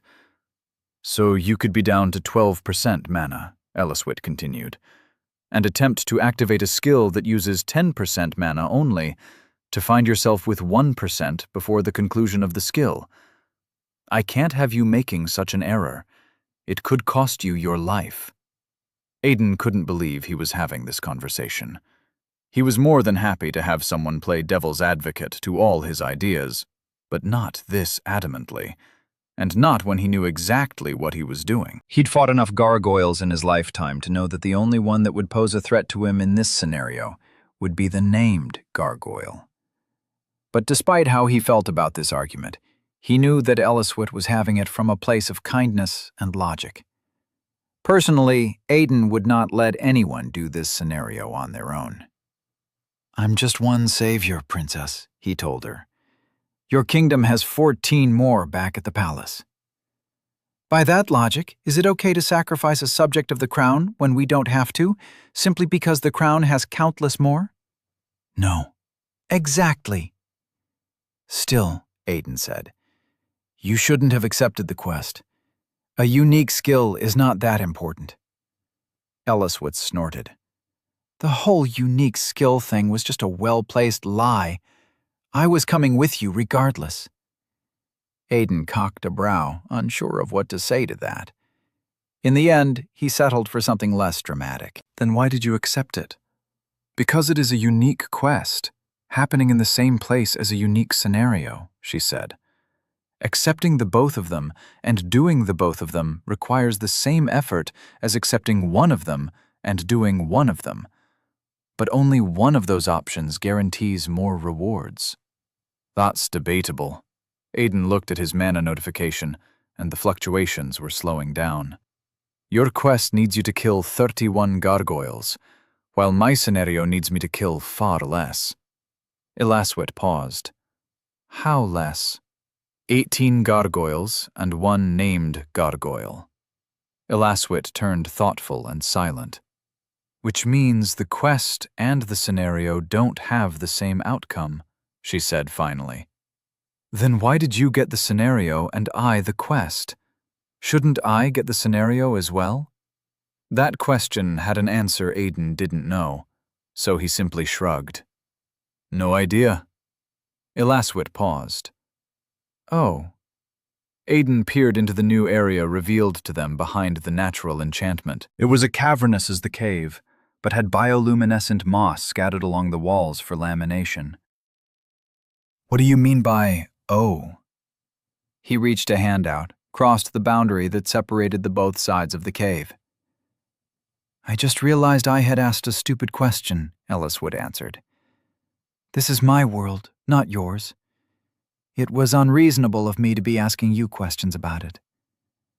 Aiden almost chuckled. Nestild was kind of his world also.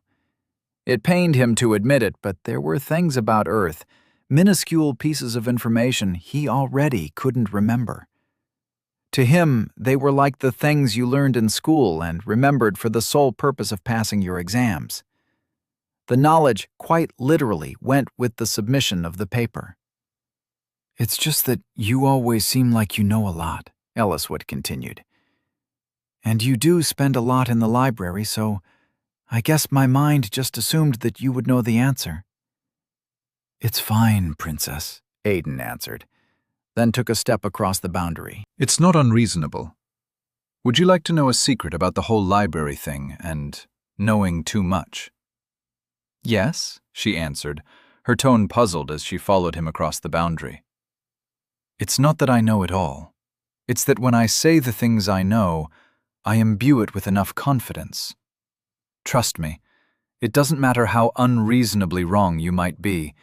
If you say it or do it with enough confidence, everyone will accept it, as long as no one knows better. Eliswit shivered, but not from any cold. That's creepy. Yes, Princess, Aiden agreed with a smile. Yes, it is. Just out of curiosity, will I ever get you to call me Eliswit again? Probably not. Aiden had been right. There was no difference between this part of the cave and the part they'd come in through. As far as he knew, the walls were the same by texture and, from what the small illumination he'd gotten from the small oasis had shown him, looks. Navigating it felt no different from when they'd entered, except for the fact that he could see far better here. Eliswit followed quietly behind him as they walked, and he paid her the occasional attention, making sure she was fine. As they walked, traversing the labyrinth of a cave in silence, Aiden picked his brain, remembering what he knew about gargoyles. The first and most common thing everyone had known about them was that they were part of the demon army's cannon fodder. They made up one of 3 creatures that graced the front lines in the war. Countless, but ultimately middling. But they had a weakness.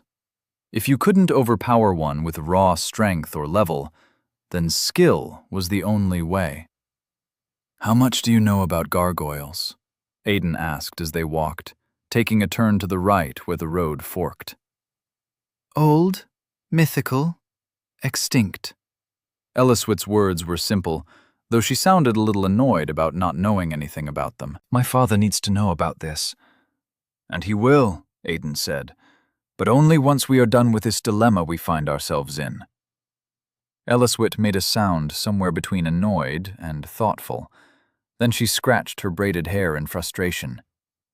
I remember a part of the scripture saying something about how they are weak to fire-based spells, she said after a while. Maybe it was light. Heat-based, Aiden corrected. Fire spells worked well enough, But for a light spell to work, it needed to be a spell that left high concentrations of light. Enough light that you could feel the heat coming from it. It didn't matter how the light presented itself. Unfortunately, Aiden continued, leading them and making sure he didn't touch the moss and algae that illuminated their path. None of us have a fire or light-based skill, unless you secretly do. He paused to give her a patient look, and she shook her head. "Sorry," she said simply. "My class doesn't have any business with spells." Is more brute force and violence than anything else. I do have some enchanted items, and one artifact, though.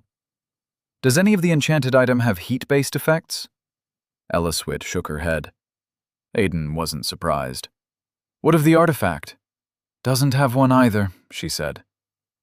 That wasn't exactly what Aiden was asking. Artifacts by themselves were powerful items from a forgotten time. Each one varied in what they could do, but it was accepted that they were all powerful in their own way, carrying various effects. There were limited artifacts that probably had only 12 of them in the world or something like that. Then there were simple artifacts that were countless. They weren't infinite per se, but they were a lot. Enough that you could find a couple of people who carried different variations of them. As one of royal blood, Aiden had no doubt that Eliswit's artifact was going to be powerful. What he was asking was what artifact she had. However, such a question was something to be approached cautiously. I was asking about what an artifact is, he explained. How it works, what it does. They are old magical items, she said, happy to explain. From what we know on Nastild, they are from a forgotten time, civilizations far more powerful than ours, and they are very powerful. Okay, Aiden said, allowing the word trail off as a request for her to continue. There aren't countless, but there are enough, Eliswit obliged. From what we know, there are two types, the spell-blessed and the aura-blessed. What's the difference? One is magic-based and one is not? Eliswit paused, thoughtful. Not really. Spell-blessed are more of artifacts that were specifically created through spell bindings. They were created by binding powerful spells to powerful objects, I guess. And aura-blessed? Those are sometimes simple items made powerful by association. Let's say, if a level 500 uses a spoon and develops an attachment for that spoon for long enough, it could become an aura-blessed artifact from their constant interaction with the item, I guess. That sounds powerful. Aiden took a turn the path led them down. It was the third one so far. Imagine facing someone with a spoon for an artifact. Haven't seen a spoon before, Eliswit said with a chuckle. But I have seen a rubber duck artifact. Aiden paused.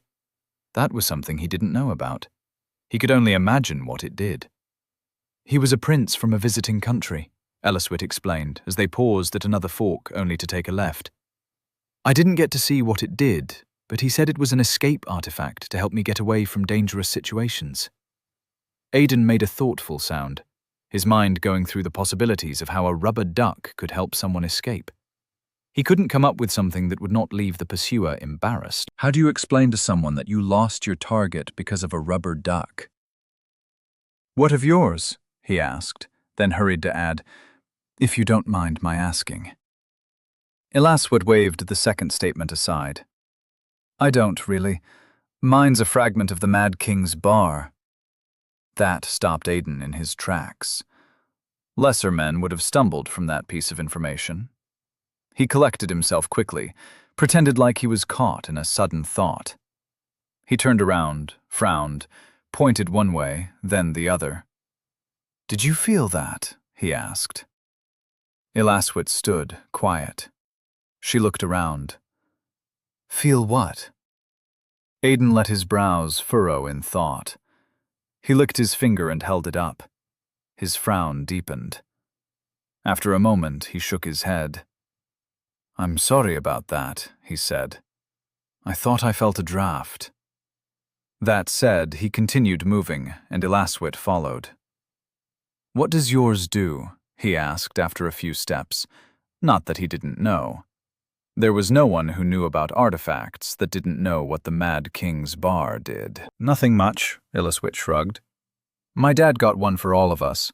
It basically grants additional points to our stats, and when it's activated, it grants immunity to any physical skill attack for 5 seconds. Aiden nodded as she spoke. I guess she doesn't trust me very much. In his book, it was a good thing. Even a child shouldn't know the extents of what a person could do. It was either that or she did trust him, but simply didn't know the full extent of the Mad King's bar. The artifact was, according to myth, created by the human king of a kingdom with a forgotten name during the wars of the Second Demon King. Unfortunately, he hadn't had it crafted for the sake of the battle, but to keep him safe against members of his court. In his late years, he had grown delusional and paranoid, believing his nobles were out to kill him and replace him with the demon king they fought against. It was indeed madness. But his madness had led him to have the most powerful mages craft a black staff for him. What it had been capable of when it had been whole remained lost in history. But Aiden knew what its fragments were capable of. When activated, they granted immunity to the physical effects of skills for the duration of 10 seconds, though normal attacks still had an effect on the user. Passively, when equipped, the fragments granted the user 15 points to be distributed amongst their stats for as long as it was equipped. When cast on an enemy, it rendered them unable to use skills with physical effects for 10 seconds. Defensively, it activated automatically once the user is caught in a surprise skill attack, and stayed active for 10 seconds. It also grants its wielder a 30% resistance to magical attacks for as long as it was equipped. In summary, it was a powerful artifact, but not even one of the most powerful. Then how had the Mad King died at the hands of a gargoyle? Which made their current situation ironic. Of all the things the Mad King's bar could do, it had no defense against mind magic, and named gargoyles had mind magic. It was nothing powerful, but if a level 40 gargoyle used mind magic on a level 14 weaver, the outcome was definitely obvious. Aiden wasn't too worried, though. Unless he did something stupid, they wouldn't have anything to worry about. At least he knew he wouldn't have to worry about Illiswit too much. They met the first distraction of their trip almost half an hour into their journey. The maze had turned them around at least twice, and Aiden had cursed himself at least once for not having something as simple as a chalk in his soldier belts. Valden had once joked about them being one too many utility belts, but if Aiden was being honest, they were not. They didn't have the pockets or space required to hold all the things he needed that would qualify them as utility belts. But a chalk is a damn small thing, and you were coming to a maze of a cave. Aiden was the first to spot the outlier, and he slowed their pace as he drew closer to it. Illiswit followed him, her stroll coming to the speed of a crawl as Aiden knelt down beside it. The smell attacked his nose, but he gave no reaction. Behind him, Illiswit covered her nose with a hand and looked away. There was a dead body there, resting against one of the walls. It wasn't old enough to be completely decayed, but the decaying process had already started. The body was still identifiable as a male. Whoever the person had been, they'd had some funds, enough to afford a nice robe for adventuring. Aiden rubbed the hem of the robe between thumb and forefinger. Harsh.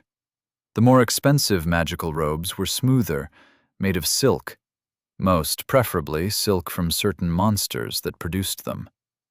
Aiden let the hem of the robe fall back down as Illiswit leaned in to look at the corpse from over his shoulder. He felt her frown, saw it from his periphery. She reached forward with her 2 fingers and pressed the corpse's neck, applied pressure. After a few seconds, she removed her hand. 3 days, give or take, she concluded. Not too long ago. Aiden agreed. He wasn't surprised to know that a member of the royal family had some medical training, enough to tell how long a body had been dead. Magic class, Aiden offered. Judging by the magic robe, cheap, so he mustn't have been very high in level, or he was perpetually broke. I take it you got that from his robe, Elliswit said. Aiden nodded. The material is too coarse. At best, it would allow him a 10% increase in most magical skills or spells. He touched another side of the robe and turned it to reveal extra seams that seemed unnecessary. Enchantments, Elliswit said when she saw them. My mom has a lot of enchanted clothes in her wardrobe. The expensive kind, though. Aiden nodded once more. He was probably an enchanter, he muttered to himself. You sound certain. Not completely, Aiden said. It's just guesswork. A deduction, but guesswork ultimately. Only those with at least the basic enchant skill would be able to activate the natural enchantment, and since my class has a distant relationship to enchantments and I have the skill, I did a little research on enchanters and learned that they like their enchanted clothes a lot. That's intentional learning right there. Well, I'm in a world with monsters and an old man that considers being attacked by a sword to be a simple dance. I'd be stupid not to know everything I need to. All right, nerd, Elliswit teased. How do you know he's not high level or rich? She's testing me, Aiden thought, and almost laughed. For starters, he said, humoring her, the material for the robe is of poor quality. He rubbed it between his fingers once more. It's too dry, almost feels like I'm touching paper. He's been out here in this atmosphere for who knows how long, Elliswit shrugged. We could attribute that to poor maintenance. She still had a hand over her nose, so her voice was slightly muffled. Aiden shook his head in disagreement. If I'm right and he's an enchanter, then he would know not to settle for poor material when he can afford the good stuff. But he got poor materials. The good stuff would need far longer to degrade to this state. Ergo, not a lot of money. Okay, Elliswit conceded. What else? He was an adventurer, not a mercenary. How do you know that? Aiden reached for the man's neck and pulled something out from under his robe. It was a small plaque, wooden brown. It had words scribbled in the common tongue on it. He has an adventurer's tag, he said, then reached inside his shirt to pull his out. Every registered adventurer has one. He read the name on the tag. Lucky. One name, not of noble blood. Town, Netted. Level 38. I guess this is why they make the tags carryable. He tugged on it, but the tag didn't snap free from the body's neck. Instead, the body jerked forward before falling back down. Aiden drew his dagger and severed the rope that kept the tag around the corpse's neck. The moment he had the tag free and in his hand, his interface came alive in front of him. Optional quest. Kind adventurer. You have found an unfortunate adventurer, dead in his quest for greater heights. Identify dead adventurers and inform the Adventure Society of their passing so that their families may have closure. Quest objective. Collect Adventure Tags 1. Reward. Adventure Society designated. Accept YN. Aiden didn't need to give it much thought before accepting. The quest merely made the task system sanctioned. If he gathered the tags and presented them at any society hall, he was likely to get a reward for it. Accepting the quest only ensured that he got the reward. The unique scenario hadn't given them a countdown, so he was more than sure it wasn't time-sensitive. If you stumble across any corpse I miss, let me know, he told Elliswit, as he pathed the robe in search of what had killed the man. I just got an optional quest that requires me to get the tags. Elliswit nodded. Poor guy, she muttered. To lose your life in a quest for a unique skill is not the way anyone should go. Aiden agreed. What was his name again? Elliswit asked suddenly. Aiden didn't need to look at the tag. Lucky of Netted. Rest well, Lucky of Netted, she said solemnly. Aiden ignored the irony of the man's name against his situation as he revealed the cause of the man's death. He had countless claw marks riddling his chest and abdomen. They'd torn into his shirt and rendered it next to useless, then done a complete mess of his body. The marks were so much that Aiden couldn't single out each one individually. "This is going to be a problem," he muttered. Elliswit stared at the carnage with a pained expression. It's like a frenzy. "And that's the problem." Aiden rose to his feet. "Either the monster was in a frenzied state, or there were multiple monsters, and I don't know which is worse." "I'd say the possibility of around 30 monsters in a frenzied state is worse," Elliswit said. "Maybe, but we also have to consider the fact that the injuries are localized to one area, the torso." Aiden slipped the tag into his pocket. "Which means that if there were more than one, they likely attacked him as one, ambushed him, and were very specific and decisive about where they were attacking. I can't say what that means yet, but I can say that's also not a problem we want to find ourselves dealing with." Elliswit took a moment before she said anything. "Either we're dealing with 30 angry gargoyles," she said, "or we're dealing with 30 gargoyles capable of working as a team with a calculated form of attack." Aiden wasn't sure if it was anticipation he heard in her voice or trepidation. As they continued down the path, meandering through the labyrinth, Aiden knew which of the two possible types of creatures they were dealing with.